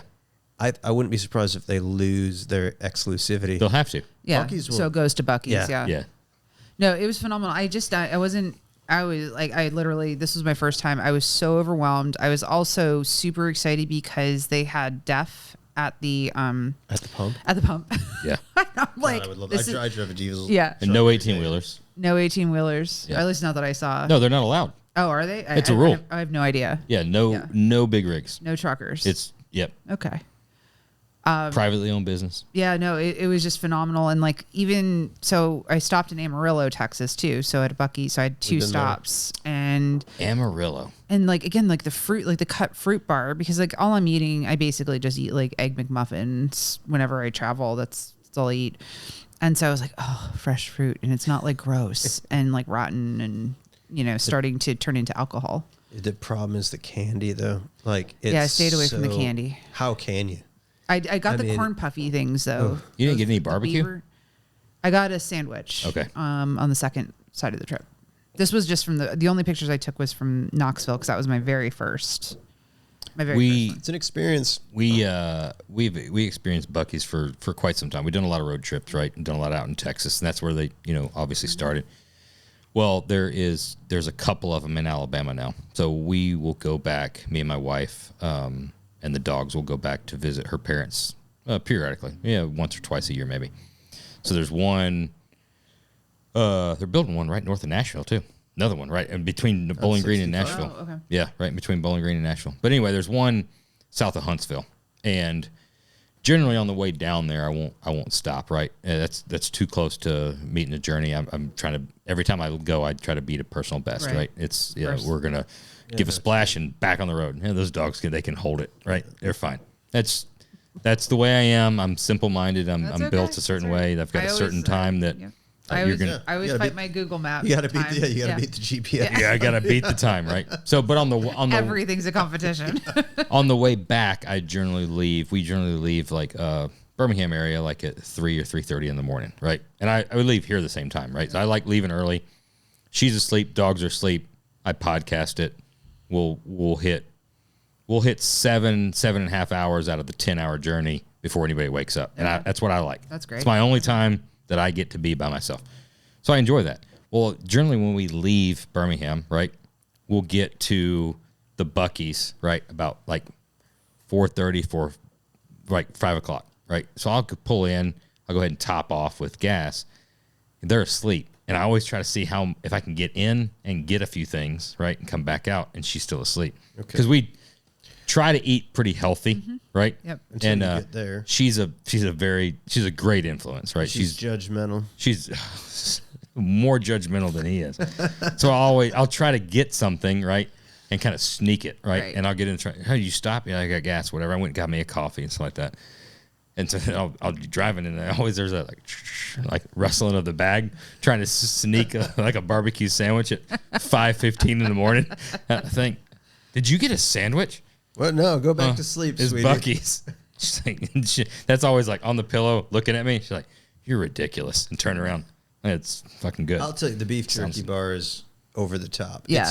It's too many options. It's too many options. Too many options. You don't eat half of what you purchase, but You order like 6 pounds of jerky. well, it's so enticing. You've Well, it's gotta like a try candy it. bar. You It just is. want, I want one of that because I saw like also the sausage and everything there too, which Yep. and they had like cups of pre-made like sausage and cheese. They're good.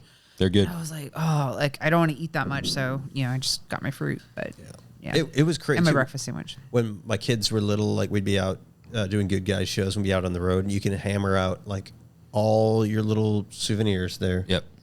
You get everything. You want a Yeti cooler? You want a green egg? Big green egg? You want a green egg? Get it. Let's get it at the Buc-ee's. Yep. Komodo Joe. I'd love to know some Swedish fish. I'd love to see the financials from Buc-ee's. I'd love to know the revenue, how that business plan. That's got to be a wildly profitable business. But that's crazy to think about how they run it. Like, They're labor heavy. yeah, Labor heavy. Like amazing staff. That's the best Labor heavy staff. and Way. crazy inventory. Lots of inventory. But think about the average bill. We go in there and spend $150 on beef jerky. Easily. And I guarantee you most people are like that. Yeah. Yeah. And beef jerky is not that expensive to make. No. I know. So All right. Back to your trip. So you've been on the road for 2.5 weeks in the Jeep. So- What all have you done? Flying solo? flying solo. So left DC, stopped at my house in West Virginia to pick up my Jeep because I'd already had it pre-packed. Then went to Diamond Bar where SEMA's headquarters is in California. So drove all the way through, hit the storms in Arkansas. That was super fun. So I ended up really behind in time because there were tornado and flash floods and whatever. That was 2-3 weeks ago. That was 2 weeks ago. That was not fun. But anyways, made it through because it was funny because Spag said to me, he's like, just whatever you do, don't get hurt. So I'm driving through this storm and I'm like, there's one thing he told me to do. I might actually I'm fail. not going to get hurt wheeling, but I'm going to get hit by a storm. Exactly. Yeah. Like I'm going to fail. So went to Diamond Bar and then went to Long Beach for the dinner, the 50th anniversary dinner before the Long Beach Grand Prix. And Ooh. then the next morning started driving to Moab, stopped in St. George to see a member. And it's also a good sort of halfway point to stop driving, especially when you're dealing with LA traffic when you're leaving. Finished off my drive, got to Moab, was in Moab from Saturday to Friday. Left, Friday a few days ago. Drove to Kearney, Nebraska, went and visited Norris and Lori, pre-Easter visit. And, shot some guns and had some good food. And Went down to his cabin. yep, that's actually where I got to sleep. It was Cool great. spot, isn't It was it? awesome. I woke up on the Platte River. It was beautiful. That is Norris got It's the a sweet stuff. that's a hidden gem. Yeah. You would never expect that to be back there. No, it's Shoot some skeet. Norris is Yeah, a Yeah. hell of a cool dude. I like Norris He a lot. is. He is. He's an amazing. Their whole family is just amazing. And, He's my spirit animal. And Lori Norris is is- great. Yeah, they're just awesome. And so then went on to came here. So been hanging out at HP Tuners and Oh, right on. said hello to them and did a tour and did a presentation to their employees today. And Word has it. I don't know if we're probably breaking some kind of rules, but word has it that Norris is going to be making a run for yep, for that's board. For- public for chair. Yeah, chairman of the SEMA board. It's a good guy for that position. I couldn't think of anybody better. That's doesn't turn into. We can edit all this out because Norris has already got enough free fucking publicity. That you want to talk about a guy that has all the attributes, right? That we always talk about. Winning mentality. Yeah. Understands the business, understands making it, understands customers, understands he just sees things on all levels, which is a rare thing. There's a lot of people that can see 20/20 vision down a tunnel, but being able to see He's a very impressive guy, man. What he's created, the way he runs his business, the way he takes care of his people. He's just Yeah, you can see it. There's not a person on that staff that I've ever come into contact with that isn't like tip top. Yep. No, he's got. I mean, I've gotten to know a number of his staff folks, and I mean, actually, one of them was texting me the other day. Like, they're just a good group of people. Yeah. And consider them friends, and really enjoy that whole company. He's a good dude, really good dude. Great big group of people. So you're wheeling. Yep. This was you. How long did you plan this trip? You mean, well, it happens every year. This is my third year attending actually Easter Jeep Safari. So especially as an East Coaster, being able to go wheel in Moab is sort of like Mecca for us. And so I bought that Jeep. My husband and I have 4 Jeeps between the two of us. But I was looking for a Rubicon. And then when I found the diesel, it was like, done and done. And actually found it in California. If you've got 4 turbo diesel, just turbo diesel. Mm-hmm. So you can mod those things out, get some power out of them. Yeah. If you've got 4 Jeeps, can you explain to us what's the thing that we won't understand? What's the thing we won't understand about why? Well, it's a Jeep thing you won't understand, right? Oh, yeah. It's okay. So I will admit, and I don't know, half your listeners may hate me. So my Jeeps, now I have 2, were the first American cars I ever bought. I've always been a foreign car kind of person. Ain't nobody gonna hate you for that. European. Got a broad. Those 26 guys that are listening are broad, diverse audience. Very diverse. Nothing wrong with that. But it's sort of like the one American brand that I'd always wanted, and so finally had the opportunity in my life to do it. And so it's a Jeep thing because they're just built to go. And you could do anything else fancy with other vehicles. I mean, the only thing that I would actually buy instead of a Jeep, but you can't buy it in the U.S., and that's a Toyota Hilux. Oh, I've always been a Hilux guy. Yeah, I think they're cool. Do whatever you want. Look like a Hilux guy. That's what I've always said. That's crazy. Stop. You just said a that. 4-door Hilux on like 35s. Yeah. 31s isn't what you always No, said. 35s. Yeah, 31s. 35s or 37. 31s. 37's a little big for. I've That's always a big liked the tire. Hilux. That's a little reckless. No, Like a when- 31 is what I thought you said was You want to pull back the curtain? This full Trent back in the day when I was just a little young Josh. Timothy back in the day. I was big into models, right? I built a lot of models. You built a lot of models as well. Tamiya, right? Tamiya, whatever the company, they had a Hilux, 4-wheel drive Hilux, right? Okay. And I built one of those, and I thought that was the first time I had ever seen one was the model version, right? Yeah. Obviously, this was pre-internet, right? Right. So it wasn't you could just like Google it. Like Google it. Right. Toyota Hilux. So yeah, every time I've seen, I think they're a cool truck. That's crazy. Stop. Well, I'm just trying to think back to that era because you're gonna be such an asshole. I built the Swamp. I built the Swamp Rat. Yeah. I built a Baldwin Motion 70 Camaro. Right. It never when I was at the hobby shop was like, Dad, check this out. They have the Hilux. Yeah. They have the Toyota. You know what the difference was? What? I can tell you the difference. What's that? Because you grew up here, right? And the Swamp Rat and all the other cowboy redneck shit was stuff that was exotic to you. I saw that shit every day, right? Okay. I was going to school. I saw something that looked like a swamp rat. Don Gartless was doing quarter-mile passes right there in Ocala when you were going to school. pretty close to it, right? All right. And they So were just... seeing a 4-door Toyota pickup truck That was cool. Okay. It was fucking cool. Do you get nervous at all putting your vehicle through the paces like that when you're on a road trip? Yeah, a little bit. I did have a strategy if I did break it of what I was going to do because thankfully, I mean, again, if you're going to break a Jeep, breaking into Moab's not a bad place to do it because you've got a lot of people there that are not only which is the people that are visiting that I hang out with and wheel with, but just in that area you just have a lot of people that can deal with it, and I have friends that have houses there or whatever, so I can just leave the vehicle. I'm like, I'll pick it up whenever I figure it out. So I had a backup plan. Should I have to, I will not drive back across country again. Should I take it out next year, I'll definitely ship it. Just because I can't take this kind of time, in the office, like with everything going on. It was that was a struggle. That was also part of my delays of trying to get to and from or to like across country. Is just there's a lot of stuff going on in Washington. So the guys at SEMA Garage, I had a garage Jim Moore, because I was running out of time and I didn't have all my stuff finished, and so I'd finally ordered skid plates, and I didn't have time to obviously I'm not putting them on myself. I'm not that talented. But also coordinating somebody like an installer in my area. And so head of SEMA Garage, Jim's like, well, just bring it with you and it'll be like a couple hours. You know, we'll just throw it in the garage after Famous work. last words from a car guy. Yeah. So we'll whip those on. 5 hours later. But the welder's out, the die grinder's out. Yeah, we didn't have to do any welding, thankfully. It was actually a pretty decently structured thing, but we did have to drop the fuel tank. And of course I rolled in there with a full fuel tank. It's the best. Every time you have to drop the fuel tank, it's full. Yeah, it's fucking full. Yeah. Jim's like, a good thing is I'm on empty. Yeah, Jim's like, and the thing is, I'm famous for driving on empty. So, well, that you could drop out Phil's fuel tank tomorrow and it would be dead full.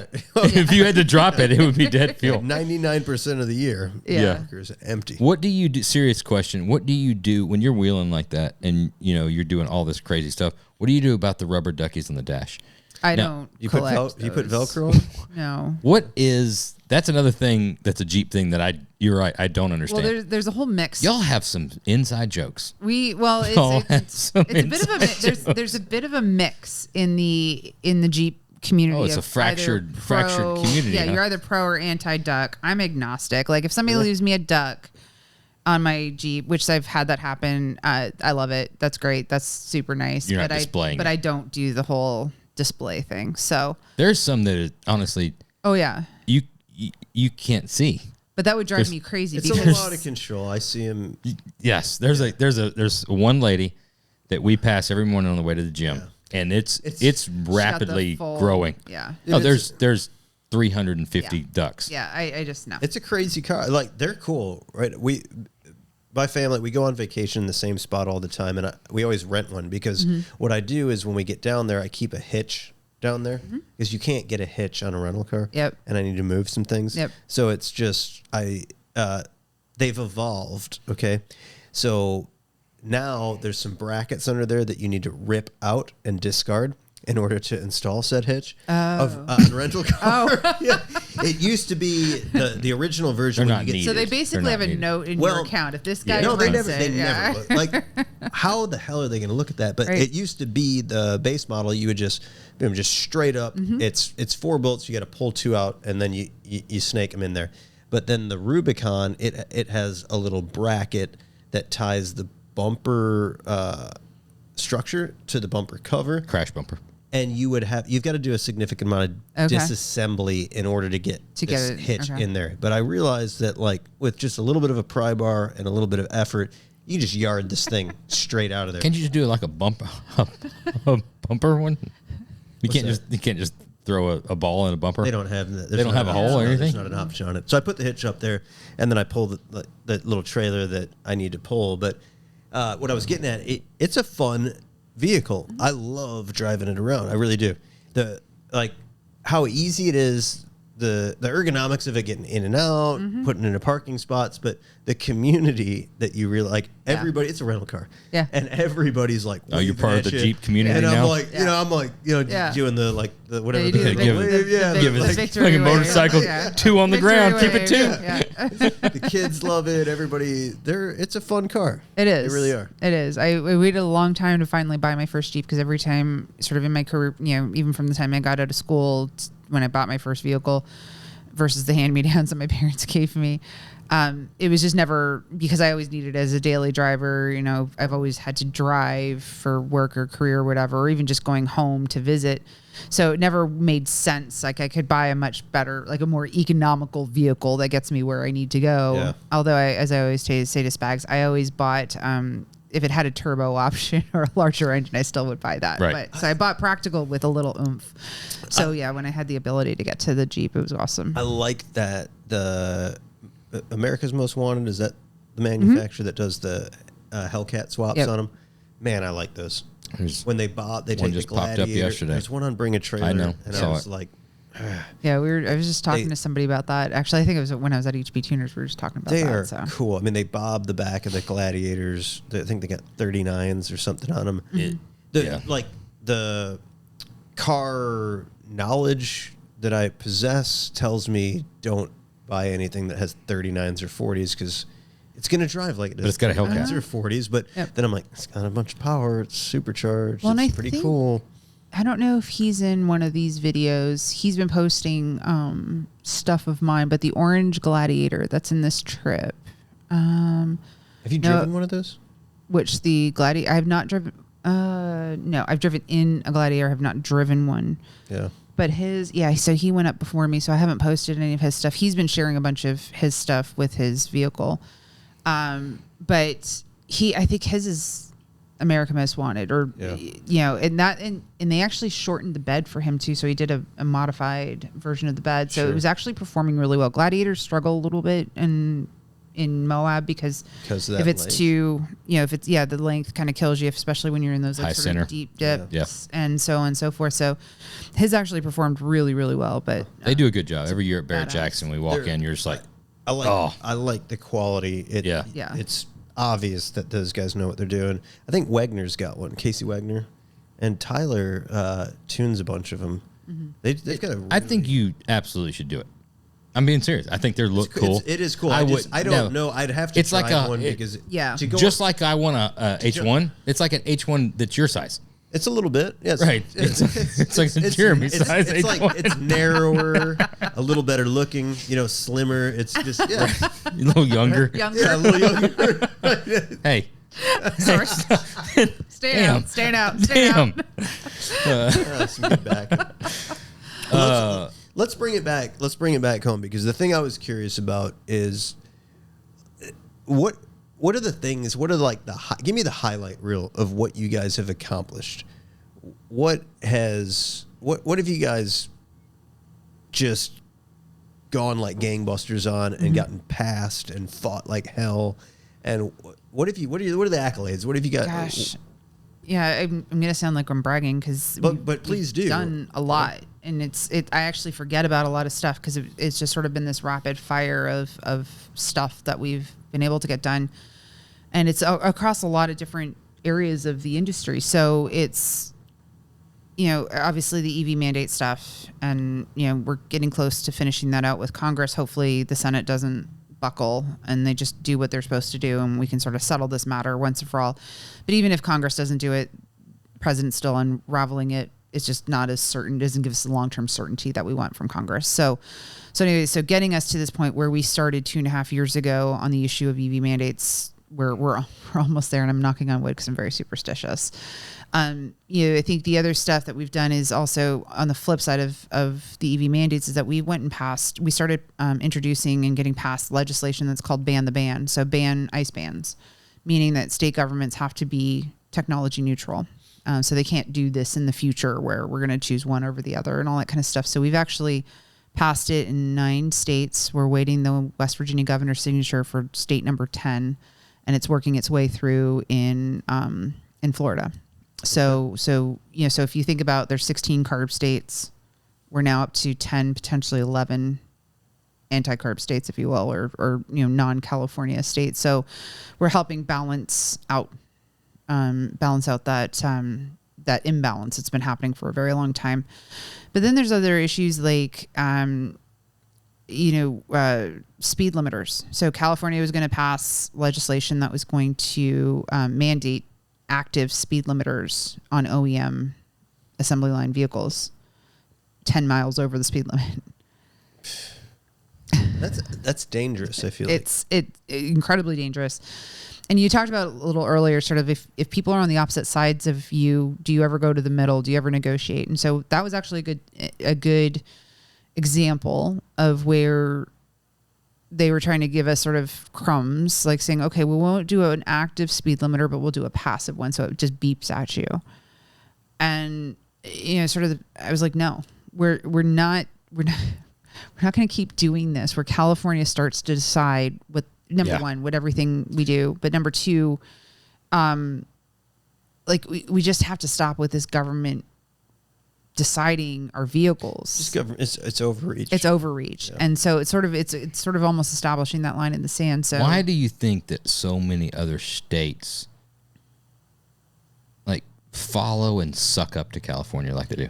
Well, I don't think it's really much of a suck up. It's sometimes they don't really, the politician that maybe promoting it, the others aren't paying attention necessarily. Like I'll give you the example in Virginia. So Virginia so Governor Youngkin's the current governor. Previous governor was Governor Northam. He was the one that brought in the whole CARB attaching. And Virginia was like an automatic, like follow California. So no legislative oversight, no regulatory oversight. It was automatic. And it was passed by the legislature that was also of his same party. But then when we started to educate them on this, because we actually ran a bill to try to decouple first to give them the opportunity to vote on it. And there are a lot of lawmakers that had no idea. They just had no idea. Like, well, of course we want clean air. It's like, yeah, but do you understand? You automatically, and oh, by the way, they're banning ICE engines. And oh, by the way, you know why you can't get a Jeep Wrangler ICE off the dealer lot starting next year?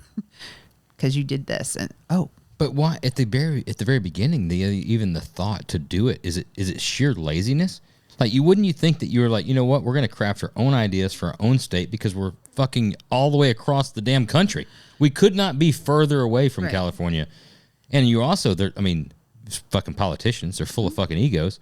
You don't think they would be like, we're going to craft something. Why is it just falling like, oh, well, fucking California's doing it, it's fine, we're not even going to look into it? Is it that much laziness, complacency? Or we're just following the cool kids of the moment. There's a lot of different probably psychological rabbit holes we can go down. But, I think a good illustration of somebody saying is actually here in Illinois. So Governor Pritzker, so Illinois is a CARB state. However, great governor. However, they do not have automatic adoption here, and they have not adopted ACC2, which is the ICE ban. And so when he was getting pressured, and they're still getting pressured, we're actually dealing with it in the legislature right now, regulatory body and legislature here in Illinois. He actually said, he's like, no, we're not going to, we like what California is doing, but we're not letting California decide. We're going to decide for ourselves. I was like, okay, there we go. That's where we need to be because, this whole automatic adoption type thing. So he actually said, we're not just going to do this. Connecticut backed it off. Maine backed it off.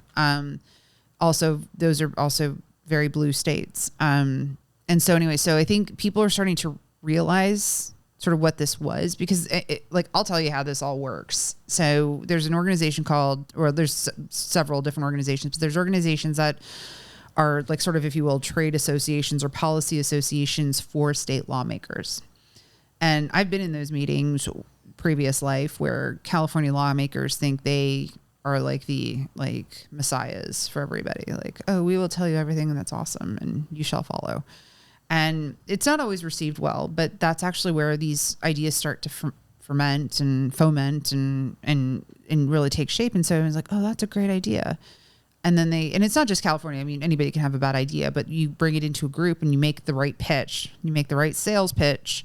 This is a great idea. Yep. And not, because obviously the person making the sales pitch isn't going to tell you about, like the valves that don't work or the downsides of what this might be or maybe what the shortcomings are. And so I think really what happened in this whole debate is just everyone's like, oh yeah, zero emissions. Of course we're for zero emissions. I mean, look, we all want clean air and clean water. That's not the issue at hand. There's just other ways to do it. This was not the way to do it. But again, nobody was thinking about that. And of course, our side was like, that'll never happen. So it never. Oh, it's interesting. You said, and again, we can edit this part out because you got to do business with these people. I get it. California wants to act like they're the messiah of car laws and ideology, right? We've went away off into our monastery, right, and thought about all these things. Well, we got the conclave going on now. Yeah, so. We're going to bestow upon our people, right? And I asked the question, like, why do people so many fall? And you mentioned the one person that really isn't going to fall in line is Pritzker. Well, he's going to be his own messiah. Mm-hmm. The reason he's not going to fall in line is because he's not going to fall in line with anybody, right? He's going to craft his own that's created in his way, under his vision, with his stamp on it, right? Yeah. And that's kind of where I was getting at. There's so many of that, but I guess they're going to choose which hill that they're going to, like, all right, well, let's find the car thing, like follow California. That'll buy us goodwill there. I don't have to think about it. I'm really worried about this in my individual state or whatever it is. Right. It's wild. I mean, again, you kind of sort of dissect between the ambitious politicians that are looking to seek the highest that they could ever go. Like a Pritzker? Like I dealt with him in my old life when I worked in the casino industry, and he cuts his own path. He always has. Yeah. And so I'm not surprised in terms of that. But again, I don't want to make it a partisan. I brought up Pritzker because the fact is that again we support those that support us. So we don't care what party they are. So like Marie Gluesenkamp Perez, who's out of Washington State, out of the Vancouver area in Washington State, she's a Democrat. She's gotten hammered by her own party. They tried to primary her this year because she doesn't fall in line. But guess what? Her and her husband own a shop, like a car shop, a garage. So she's great. And she's somebody that you guys should probably have on this show because she actually spoke at our rally when we hosted it last spring. And again, she's somebody who has gone against the grain of her party because she knows who her constituency is, and she obviously makes her money in the industry. And I'm not talking like Wall Street money. I'm just like mom and pop shop type size stuff. And so we need to support those folks that actually understand the differences. And it's not about Marie Gluesenkamp Perez. We call her MGP. She's known as MGP, but we're happy to provide you an introduction. Yeah. But she, again, so she goes against the grain. She gets hammered from both sides because obviously Republicans wanted to get that seat back. And then her own party gets mad at her because she doesn't fall in line with every single issue. I mean, Senator Joe Manchin, West Virginia, my former state U.S. senator, again, he did stuff that was important. He stood his ground for West Virginia when he needed to be in West Virginia. And then he gave his vote to whatever other stuff that didn't matter to him, if he had to follow party lines. And so there's just sort of, you really want to support the independent thinkers, people that understand go issue by issue, not party line by party line. Right. Well, we're gonna roll into standard questions, but before we do, I know we're towing the line bipartisan, right? Mm-hmm. You SEMA and you are gonna support those that support this industry. Mm-hmm. You're in Vegas, November 2nd, November 3rd, right, for the show, for the SEMA show. There's one candidate that seemingly supports our industry, and one that's spoke out against our industry. So, very interested in two things. November 3rd evening, what that night looks like, and when you return to D.C., what that day looks like. So you're talking about this past November. Well, you're talking about election day. Yeah. So, I mean, look, I went out and the board supported me on this, is the super PAC and going in on the presidential election. So being very out in front in a way that SEMA had never done before. Yep. So it was kind of like, and hats off to you for it. Yeah. But it could have gone a very different way. But the way I looked at it is we had nothing to lose because we already knew where the other side was because they already did it to us. So I'm kind of like, right. They might be mad at us, but they weren't taking our meetings anyway. So we really don't have anything to lose other than saying we lost, which I really hate losing. So anyways, so I pretty much hid election day because I was just, also everybody kept asking me what's going to happen. And I'm like, I don't have a magic 8 ball. Was it really 50-50 toss up for you? Yeah. Really? Yeah. Yeah. Wow. Yeah. I said the same thing, man. Yeah. That's where I stood. Because the margins I know you did. were tiny in the battleground states. Were tiny. Again, it's only a handful of states that are deciding it. So. You got to. Sometimes you got to stick that thermometer down deep, and take the temperature of the people. It's we knew what the path was, right? We could see it, but we can't advise the campaign, and obviously, and I actually knew people that were running that campaign. I did not talk to them, but so I also knew their thinking. So I'm kind of like, okay, all right. I think if they're doing this right now, I'm sort of understanding what's going on. So we'll keep going. And so again, that goes back to the relationships part of your business, of the business in Washington. is you're always learning, right? Because it's about, you learn people, you learn how they behave, you learn how they think, how their strategies and all that kind of stuff. So anyway, so it turned out well. And then, people have said this to me, it wasn't just my own observation, is that the next day people felt very relieved. Because I think there was, and the way I described it is, I think we finally had the foot was off our throat. We could breathe. We could take a breath and sort of like, okay, we've got a shot to get this on the right track. I think what we didn't, I know for me, I didn't expect a full sweep of the Republican Party through Congress. I expected divided government, regardless of, blue White House, red Congress, blue Congress, red White House. That's what we were planning for.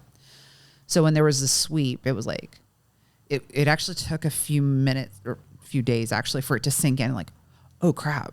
Like we actually have stuff to do now, right? Because we were just kind of like, okay, well, it's going to be a lot of like nothing burgers type stuff going on. Nothing bad's going to happen, but I don't know how much good stuff we're going to be able to do. Now it's like, oh crap! There's a lot of good stuff we can do, and so that's really where we kind of kicked into action. So we really haven't had much of a time off our team because, whether it's dealing with public lands with Department of Interior, dealing with EPA and EPA regulation, whether it's safety systems and NHTSA and ADAS, whether it's EV mandates, the tax credits program and preserving the motorsports investment tax credits that we had in the first Trump administration. So it's like all of a sudden like, oh, like we've got like 5 to 6 things that we need to do on top of all the reactive stuff we do all around the country, in the state capitol. So it was just sort of like, wow, we really have to work. And we really didn't have a holiday season and didn't have, the President's Day, like all the CRAs for the EV mandates all dropped, of course, President's Day weekend. So none of us had a weekend because we were, writing press releases and getting the word out. Right. So it's awesome. If there's a good reason to be busy, it's awesome when you're on offense, but it's a lot of work. Yeah. Crazy time. The only reason I know you were 50-50, that my barometer was specifically. You were very positive, man. Well, it's 2 things though. And I'll tell you, like there's 2 reasons, very similar tied, but 2 reasons. One, my love and rabid consumption of college football. Okay. Right. And my daughter being at the University of Alabama. Right. Okay. Mm-hmm. And you did provide a lot of interesting feedback. Which I was. What happened, is Biden, the Democrat Party, got passed by the pendulum swing, right? And pop culture drastically, even faster than anybody imagined, went the other way, right? And all of the nuances and the politics and what's good for business and what's good for the planet, what's good for humanity and what's good, all of that stuff aside. Unfortunately, most of that doesn't matter, right? What's fucking cool generally is what matters. Especially when you're trying to win the youth. Right. Right? So what's cool could be the environment. Unfortunately, that wasn't this year. What's cool was the reversion back to the old ways, right? Like when we were in Austin, right? We're hanging around, and I told you exactly when the pendulum's swinging of the things that are going to go back to cool, right?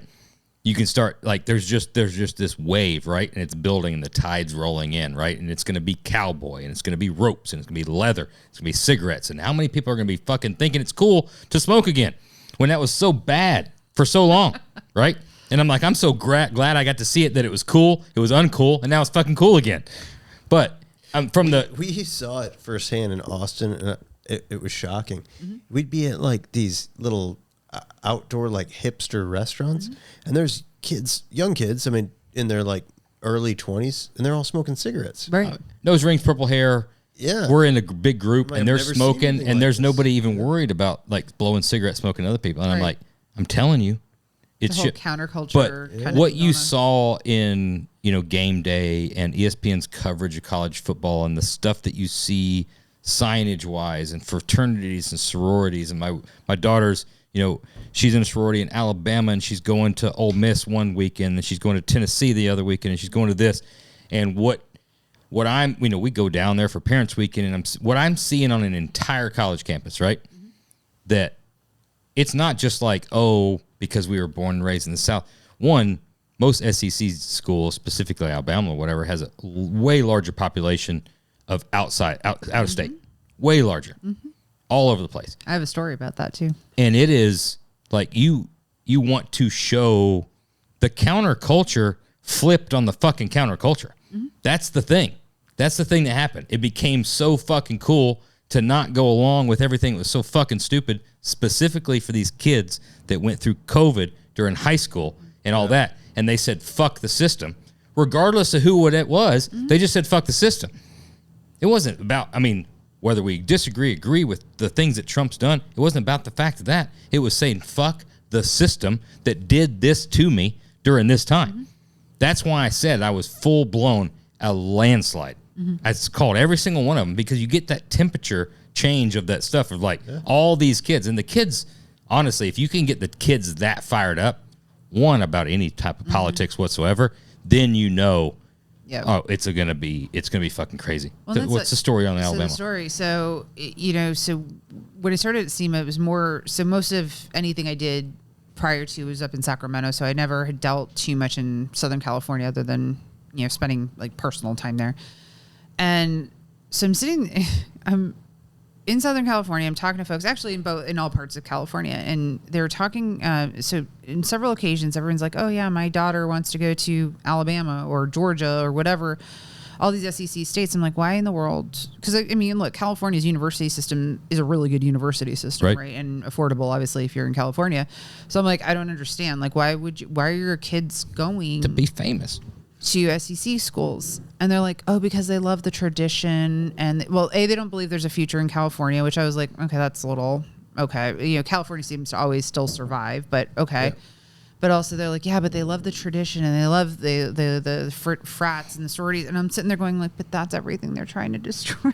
But the rest of it, like, I'm like, how is there such a disconnect inside California government that the youth are leaving to go to the traditional schools? Look, I went to a traditional Southern school as well. Like, and I'm from freaking Canada. I had no idea what that really meant, but it was freaking awesome. It's how I learned how to drink whiskey. Like, I drank rye, or I drink Crown Royal. So like, I won't make it sound bigger than it is. Drank Crown Royal growing up. Well, when I was of age, technically.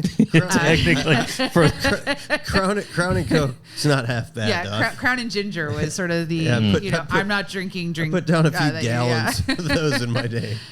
So I understand the allure of that Southern school and what it taught me in terms of tradition and place and being and stuff that I had no concept about. But it was just like, how is the California government and the culture that's happening there so disconnected with these kids that are craving culture and tradition and a history everyone's trying to sort of ignore. So it's just, I don't know. Like, again, if I ever wanted to go for my PhD, it's sort of things I'd like to study. This is like one of them. Obviously, I'm not going to do that because I would put my head through a wall every day. But well, I mean, we can go. I mean, we're not smart enough. But I oversimplify everything to the basis, because that's the only way I can understand it. But at the end of the day, we're all primates, right? Yep. Full blown primates. We're fucking animals, and there for a time, one group of primates had became so loud that the traditional group of primates that have always been quiet and done their thing, whatever, had got tired of hearing and being demonized and being said that they were less than because they didn't believe in the loudest primates group, right? So that's some deep shit. Honestly, it is. But I had two teenagers. DC whiskey. I had two teenagers going through the pandemic in high school and seeing some of the shift in the traditional and then the fractions of groups where they're like, we don't really give a fuck. But during this time, when you're telling me that if we don't stand for these things and now all of a sudden we're less than, right? What the fuck did this shift come from, right? We also came from, a move, right? So came from the Alabama, the South, and we're college football and high school football and cheering and stuff like that. And there was a shift of like, oh no, like if you care about like sports, then you're not cool. Or if you got to worry, you don't even have to worry about this. You got to worry about like purple hair and philosophy and allowing everybody to do whatever they want. Well, then there were so many people that had built their kids. I say people.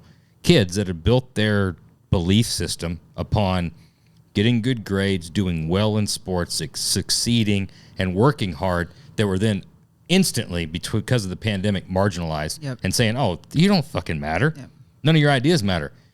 They weren't ever loud. But then this entire nationwide, they were like, whoa, fuck this. Mm-hmm. We're going to be loud. Yeah. And now there's somebody that's out there that's a candidate that's saying the things that we've been saying. Mm-hmm. Oh, now I've never cared about politics, but I'll fucking tattoo it. I'll go to the beach and wear these shirts and I'll do this stuff. They've never cared. Have you ever seen a youth movement in the last 30 years of presidential elections that have gave a shit about a presidential candidate like they have this year or that like last year? Mm-hmm. It's never fucking happened before. When I was that age, I couldn't have even told you who the candidates were. Mm-hmm. Like I was so disconnected. As bad as fucking the pandemic was, I'm telling you, it fucked with those kids so much between all the ideals and all the stuff that was being pushed and the screw ups and the things that they didn't get to enjoy, right? Mm-hmm. The fucking graduation, the damn state championships, the stuff that they had worked their entire fucking lives for, right? That they missed out on. When they go to college and they start hearing little snippets of the stuff, the same shit they heard in high school, and then you see the stuff on social media that's like, oh, this, blah, blah, they fucking became weaponized. Absolutely fucking weaponized to never let that shit happen again. That fucking hurt was real. Like, they didn't want to fucking do that shit again.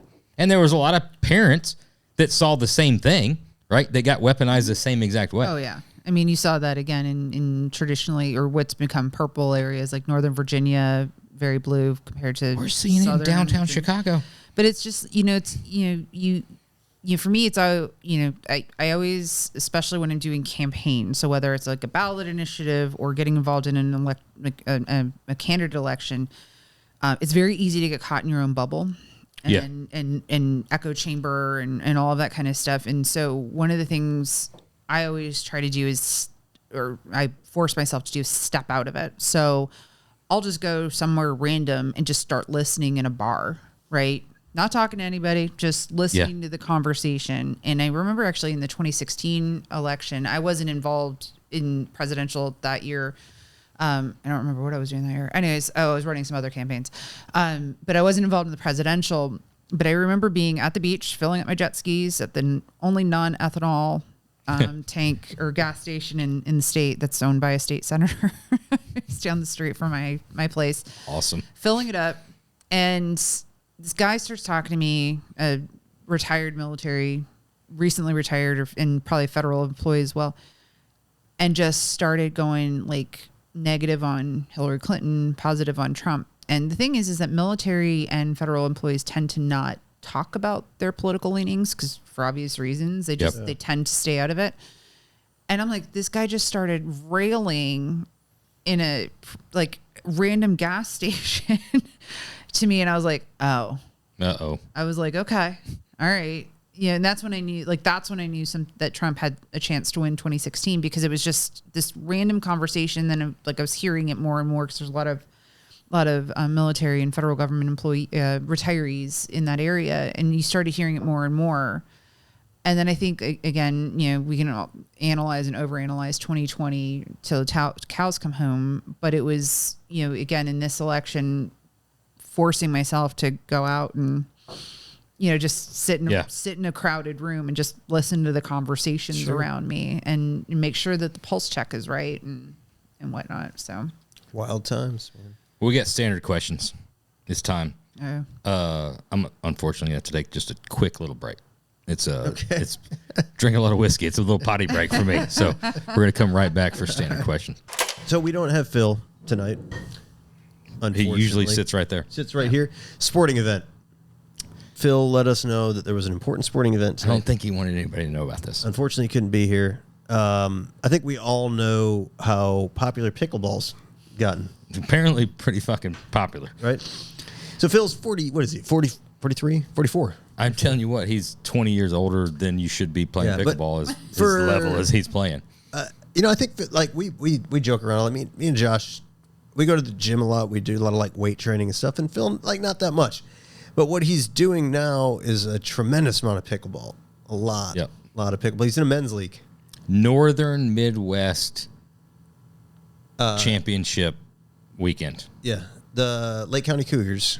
Lake County Cougars. Yeah. It's right. So Phil like he's been doing this for a couple years and he never let us know. I'll say Phil's always been the athletic one in the family, and he I think he fell into his stride. I mean, he's doing phenomenal. But the uniforms are a little much. The uniforms they're a little crazy. The white Umbros with the what are they like, the mesh kind of. But the back's got like tears, like a cougar would rip the back. It's a little much. It's weird for a bunch of grown men, for like a 40+ men's league. Yeah. It's a little much, but it's a single elimination tournament. We wish him the best of luck. So it's him, Palatine Mike, Nate, and who is the other guy? I'm not sure. The Lake County Cougars. Yeah, but they're down in four-man team. Down in Bloomington at the Nationals right now, single elimination. But let's hope that they. Go Cougars to the finals. So. Go Cougars. Yeah. Standard questions. Favorite car movie, vehicle movie. Favorite car vehicle movie is Top Gun. Okay. Ooh, I saw the little Val Kilmer nod. up there. That huge inspiration. I wanted to be a helicopter pilot, so not fighter jet, but helicopter. But, 1986. Yep.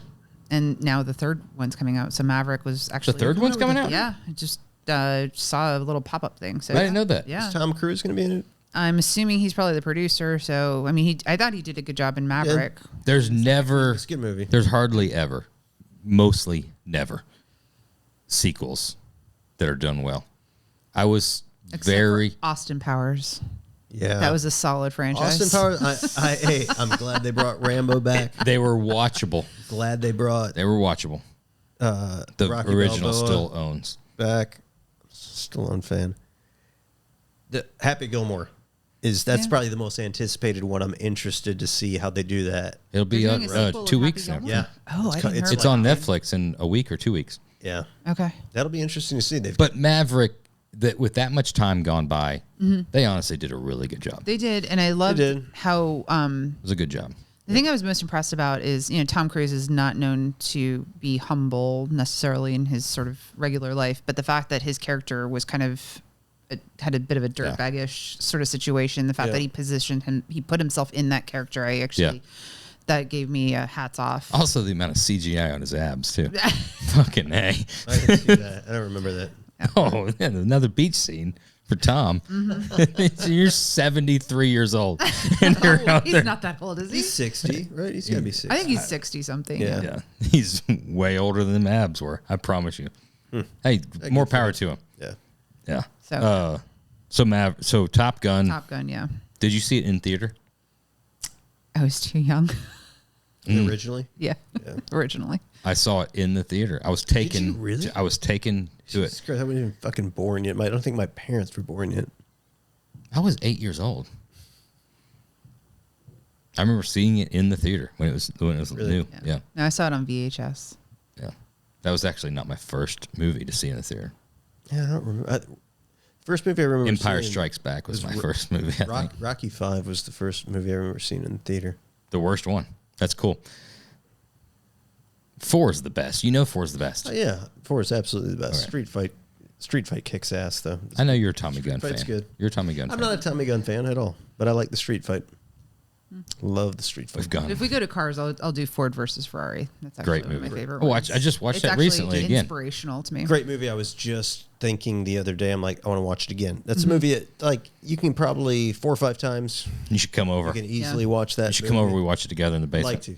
It's quite the experience. Let's set it up because I'm ready. It's a fun time. At the point now, I'm ready to watch it again. Yeah. You got a DVD player down there? Yes, I do. You really? I do. I just found my 2-lane blacktop DVD. We can do that. Yes, I have a way to play DVDs down there. We'll do a little. What do they call that when you watch back-to-back movies? Binge. No, there was a thing back in the day when you go to that when you actually go to the movie. When you go to the movie. double a double feature. feature. Double feature. Yeah. There you go. We can do it. Yeah. Ford versus Ferrari down there is fucking amazing. Man. It was better than the first time around. Good movie. Good movie. Yeah. It's such That a one good will go movie. down in history as one of the greatest. It's a good one. I They just did a good job. Yeah, I just think it's also like there's so many just even business lessons, life lessons, you know, like when Iacocca is sitting there trying to like clear the path for Shelby to do his thing and putting up with I always forget the driver's name. I actually met one of his former wives at an event. But I just think like it's just such a good thing in terms of if you want to be a disruptor, if you want to be an innovator, if you want to advance to the next level, you got to clear the path of the red tape and the bureaucracies. Shake it up. Yeah. Just you got to let those guys. You have to recognize that talent and clear the path. Yeah, I think it's just such a like factual movie. You know, you like Landman, for example. I love Landman, but am I a fucking what do they call those guys? Oil? What are the Leatherneck? The Leathernecks, yeah. Is it Leatherneck? Yeah. Like you hear a lot of comments on it that they're like they're poking fun at it. This is a joke. To me, I'm like, this is fucking badass, right? I'm a diehard car guy. It's hard to poke holes in anything that was. It's pretty factual. Like everything. Ford versus Ferrari. Yeah, yeah. It's very good. Like Right. I mean, there's a few little like quirky things, but it's pretty damn good. Like they did a great job with it. Yeah, really good. It does.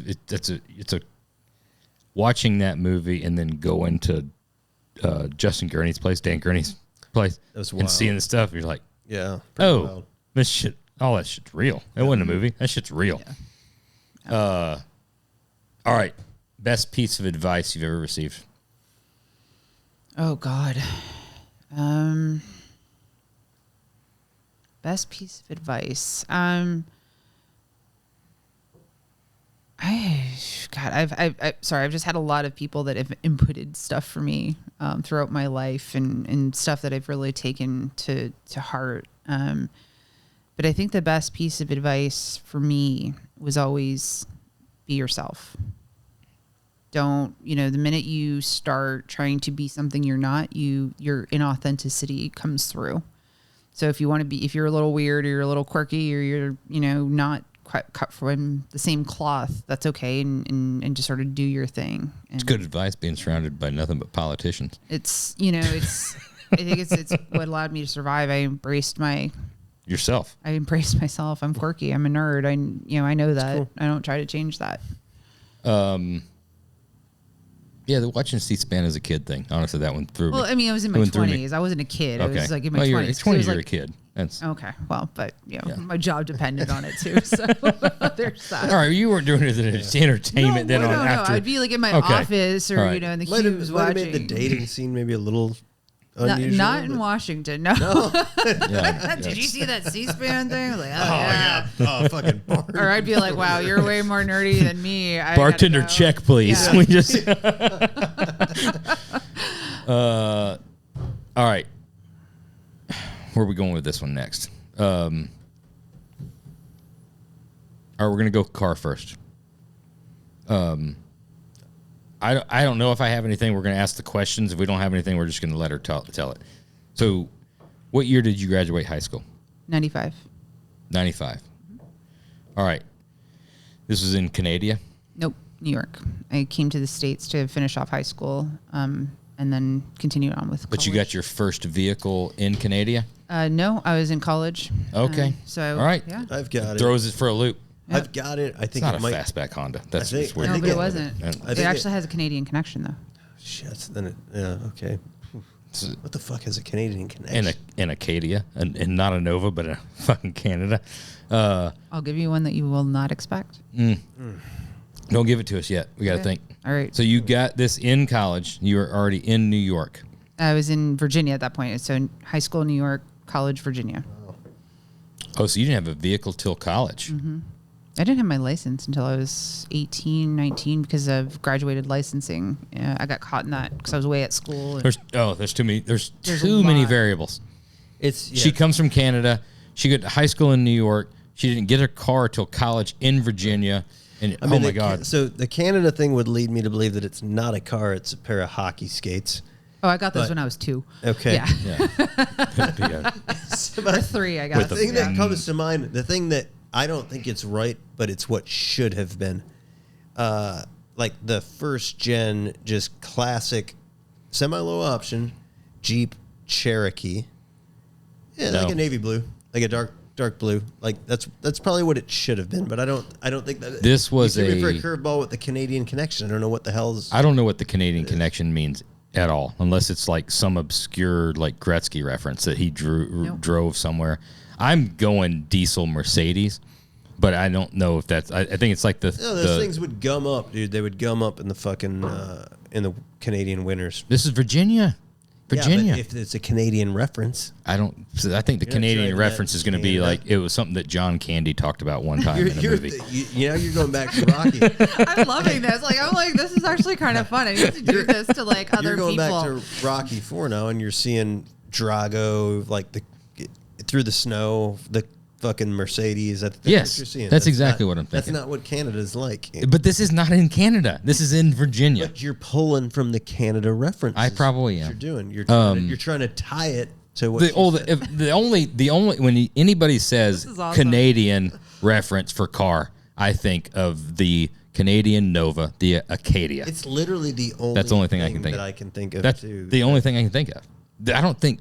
What do they manufacture? Maple syrup and hockey pucks, but this is Am I allowed to tell you guys? Yes. Yet? Yeah. Go What ahead. is it? All right. So, my first car was a hand-me-down from my parents.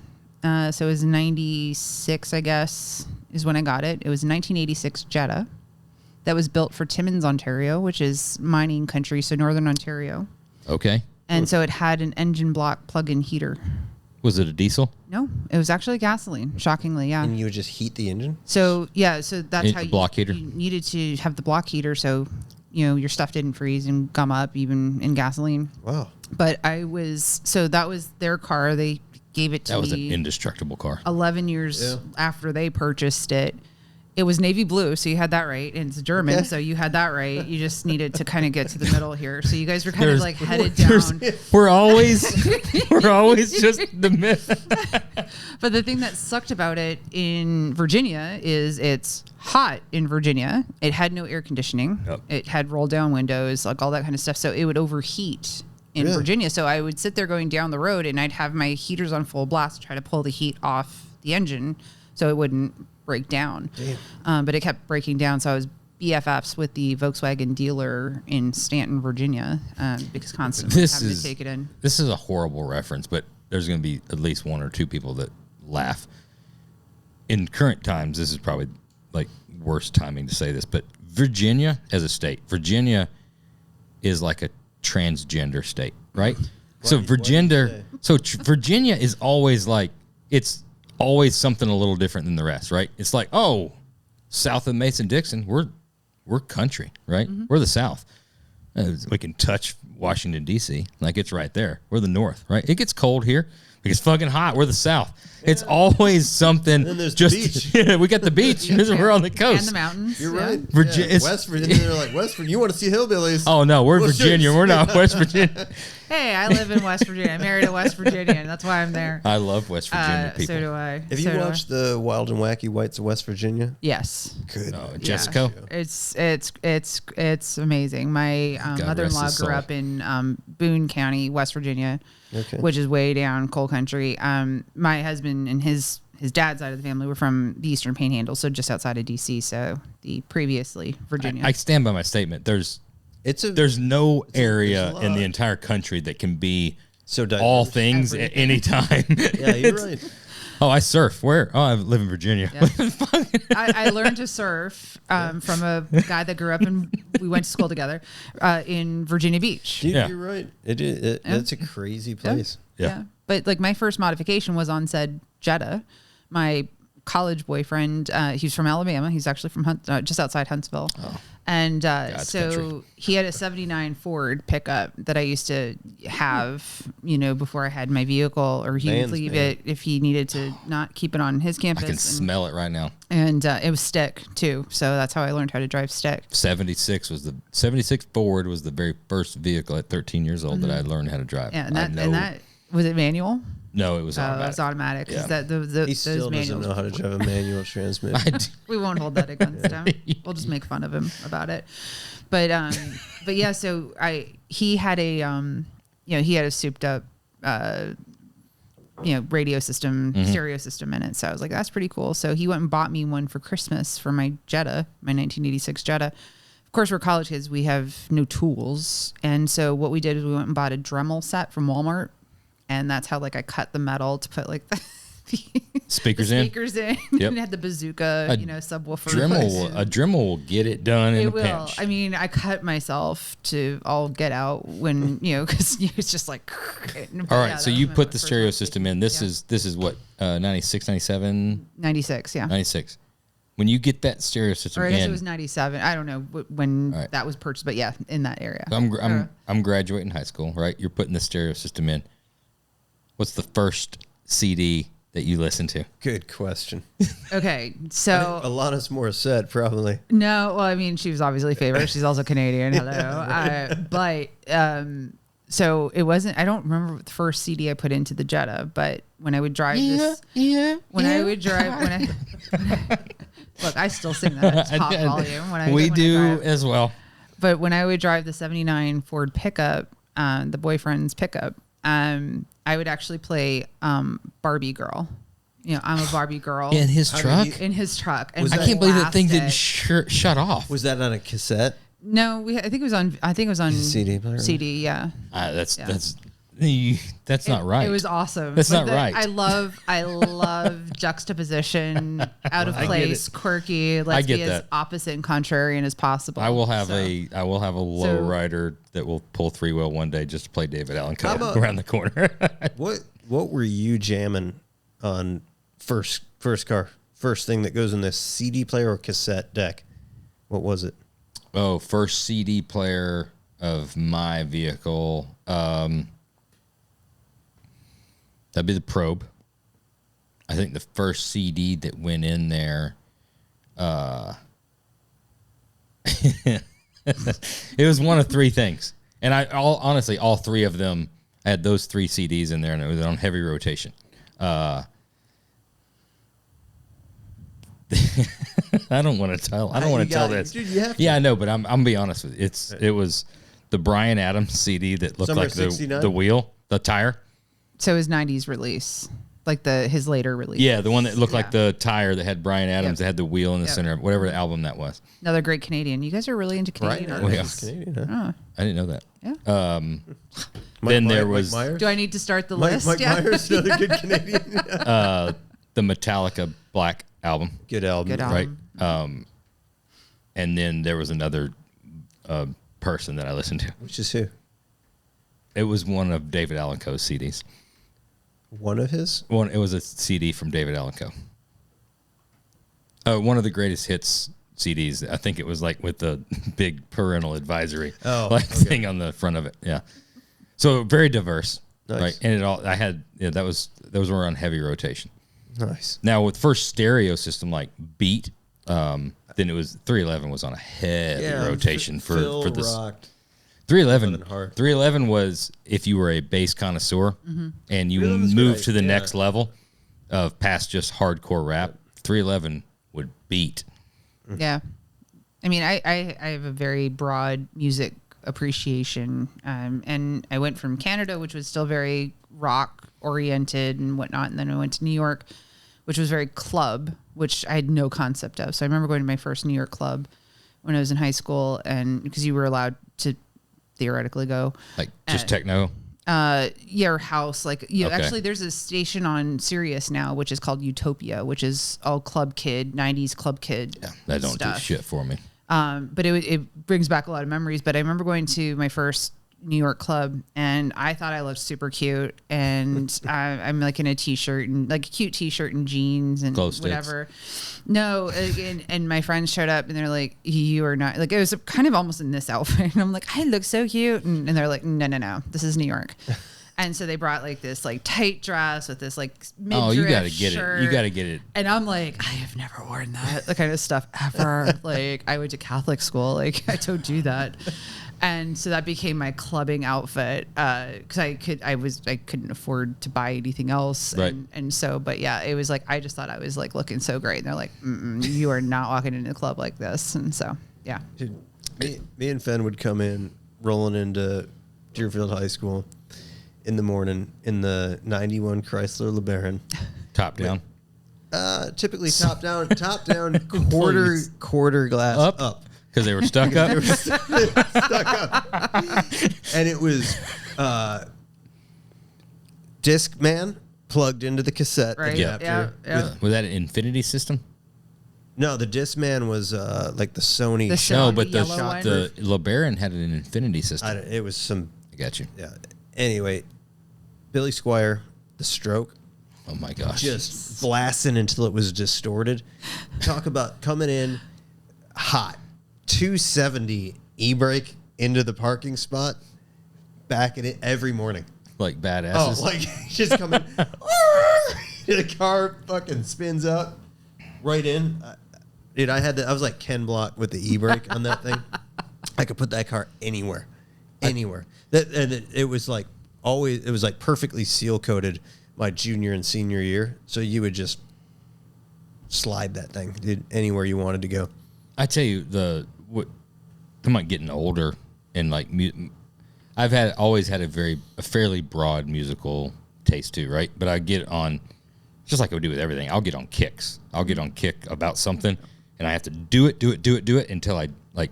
So what was the cartoon? Like you like love it, and love it to death, right? Right. Yeah. I'm going to love him and squeeze him. I'm going to love him, and then I'm done, right? Love them. Yeah. Squeeze him and call him George. Yes. And that's the way I am with just about everything. Yeah. And then I'm done with it. I don't want to ever hear about it again. But lately I've been getting in, like I found myself. We talk about all the music. I love Marcus King. You know, I love Charlie Crockett. You know, we talk about something. Then obviously Waylon. There's a lot of stuff that will just always be a go-to. Fucking Creedence. Yeah. Skinner. Like there's a lot of things I can just go to. But recently, like on a drive to work, I've gotten myself. Sarah McLachlan. No, I'm caught on two fucking. I don't think you'll ever guess these two fucking bands. Oh, they're pretty well known. You would guess them after a certain time, but polar opposites. The White Stripes and fucking Fleetwood Mac. I'm hung on Fleetwood Mac. Sucks.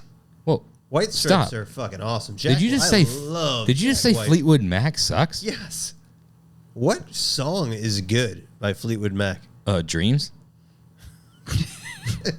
I see you just screaming like coffee in hand. It's not the windows Crying. down. Yeah. There's not Screaming it. Fleetwood Mac is not a thing that you're going to be like, hey, for the next 3 days, I'm going to listen to nothing but deep cuts Fleetwood Mac. Yeah.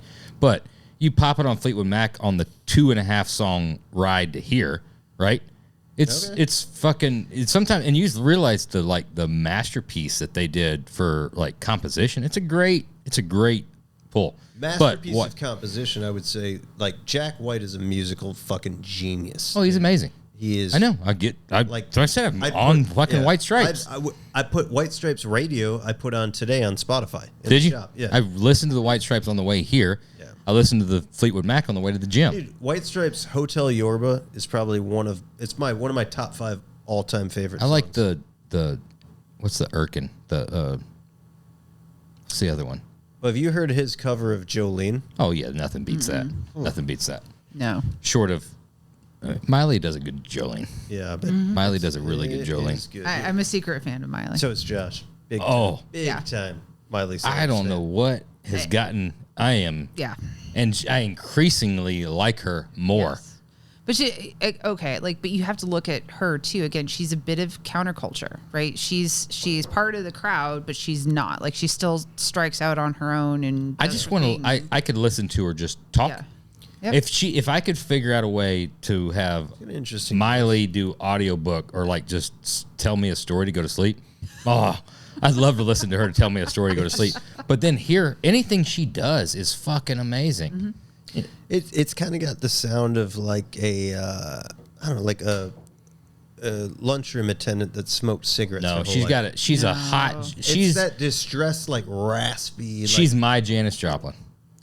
She's good. If I was alive when Janis Joplin was alive, I'd feel the same way about Janis as I do about Miley. Well, I think she's very indicative of again of the '90s female singers. You know, the Alanis Morissettes and that sort of again counter. Breakout. They weren't doing the doo-wop and, mall type stuff. And so I think that's... The voice is also from a lot of horrible life decisions.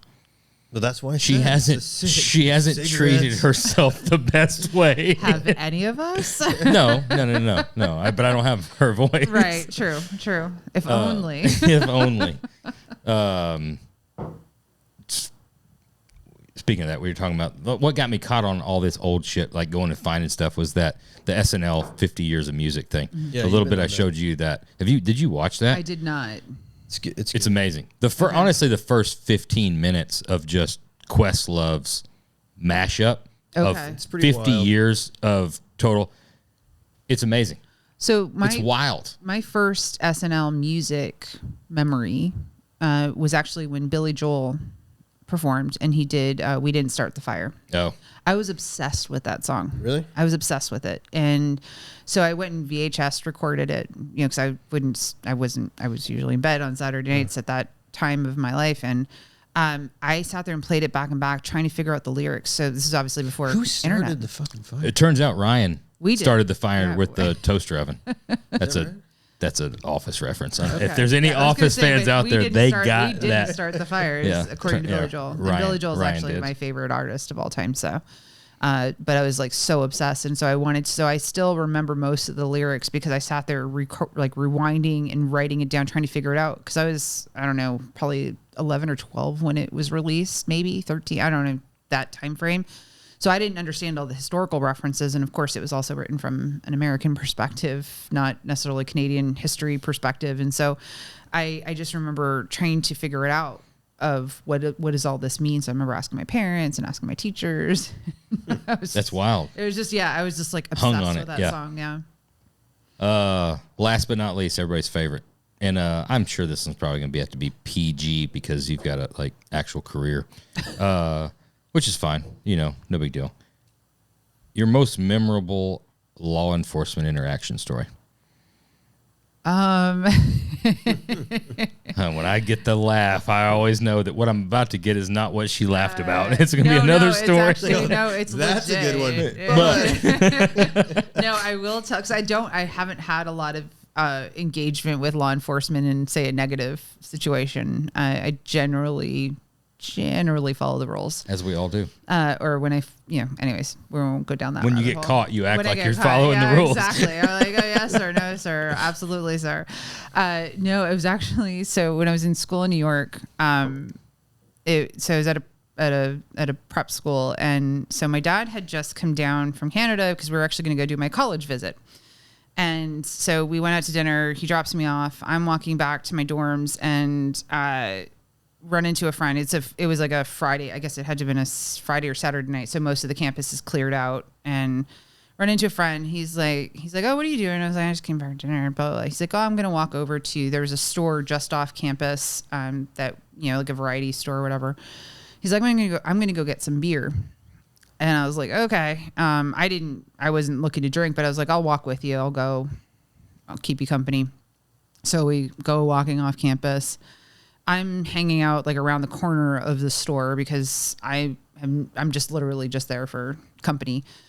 And we all had fake IDs, let's be honest, at that time. And so As every good college kid should. Well, this is high school, so we're like, wow. But I'm also from Canada, so like in Canada, like our drinking age in Ontario is 19. So it was pretty loosey-goosey. Yeah, but when it's I all was 80 growing up. proof, though. Yeah. Let's come on. Sure. Yeah. Our beer is really strong, okay? You never had Molson X or Triple Molson. X.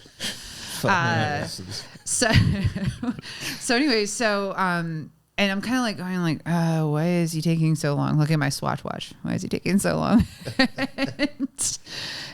Basically, the clerk called him in, and I'm like, oh shit, like what do I do? And I'm not one to leave my people, right? Like I am not like I am there for my like that's why I love why I love the off road, right? You just always you always stick with your folks, and I'm like shit.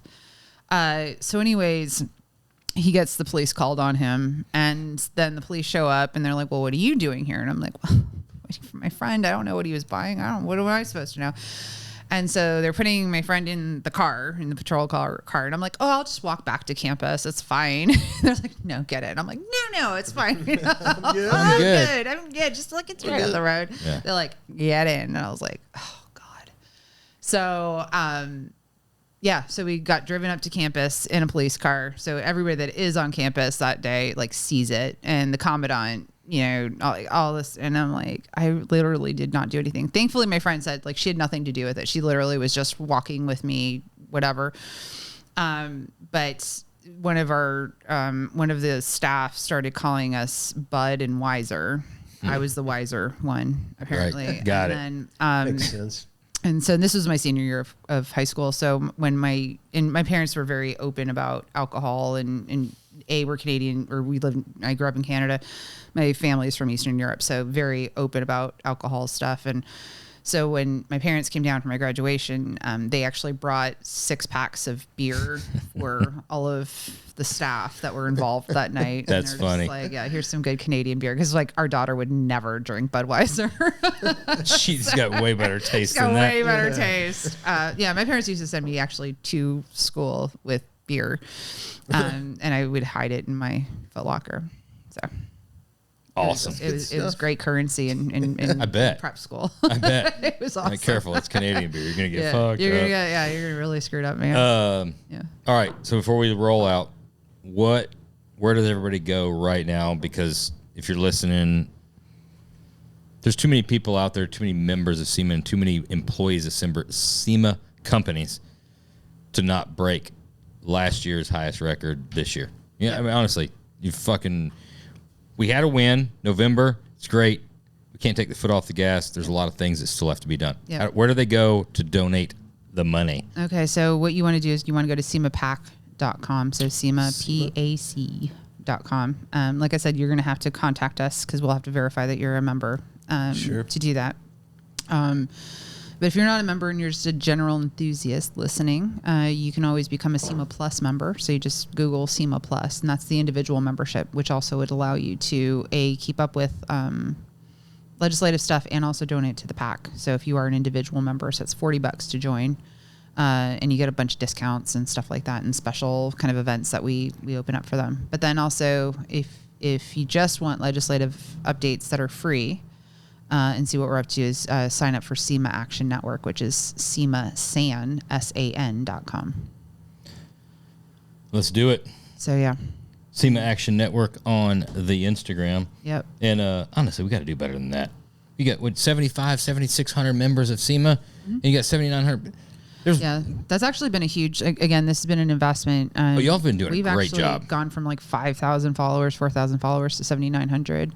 Well, doing a lot with influencers and content creators. They've been amazing. There's just a number of folks that have been, quite frankly, advisors. Like I just call them like, okay, what am I thinking? What am I doing? Am I doing this right? Am I thinking about it right? So people like, Asian and Farm Truck and those guys have been awesome because they'll take my call and just like, am I thinking about something the right way? Because I mean, at the end of the day, I'm not 20 something, I'm not 30 something. Sure. So I always like a pulse check on some of the work we're doing. Josh has got to make his comment here. What are you posting? Uh-oh. I never knew. Spags was so tall. Oh my God, that's so funny because I thought the same thing in that photo. That's got to be CGI. There's no way he's that tall. No, he totally is. Yeah. I think Jay's squatting down a little bit. I think he's shrinking. He's getting older. Jay is. Yeah. Yeah, you never miss an opportunity to call somebody out live. Yeah, for the record, Spags, I did not encourage that. I just merely said I thought the same thing. We'll deal with it. Oh yeah, we'll take the brunt of it. I was like, my review's in a couple months. So. Mike's a great guy. He is. He's an awesome boss. Good. This has been absolutely amazing. I hope we got the message across. It was really important to us, and then obviously because we're degenerates, we kind of ran off the rails a little bit, but we tried to bring it back. It's been fun. I mean, we went from New York clubbing to Ford versus Ferrari to Miley Cyrus to. We covered it all. Can't all be meat and potatoes. Sometimes you gotta have a little parsley and Absolutely. Little, yeah. I mean, you just look at our social media and we're pretty out there. Absolutely amazing. What's the next big initiatives that you're trying to push? So once we'll hopefully be over the EV mandate stuff in the next few weeks, and the next for us is going to be really right to modify. and protecting yeah. that. Sweet. We've really taken a bit of a different tact than we have traditionally in that space. We've been neutral on the federal legislation that's been introduced for right to repair. Because for us, we look at it as long-term with regards to the ability to, as vehicles become more computerized, we still need to protect our ability to modify.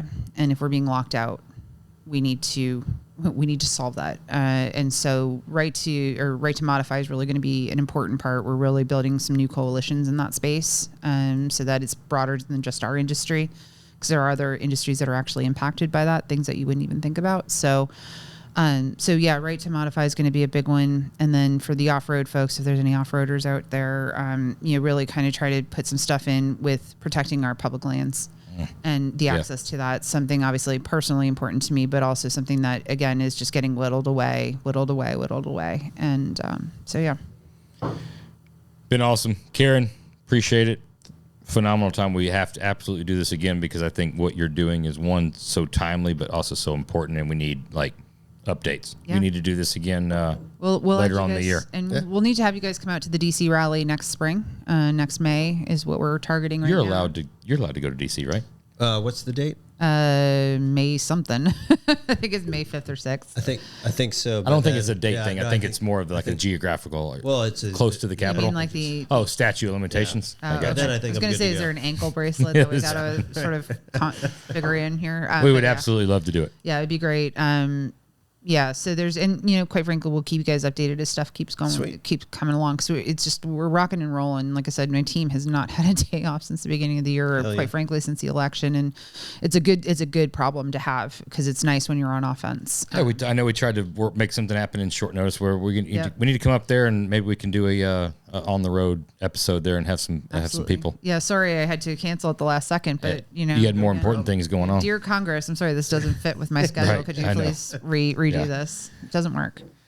Awesome. Appreciate it. See you You guys again are next awesome. week. Yeah, thanks. Thank Thank you.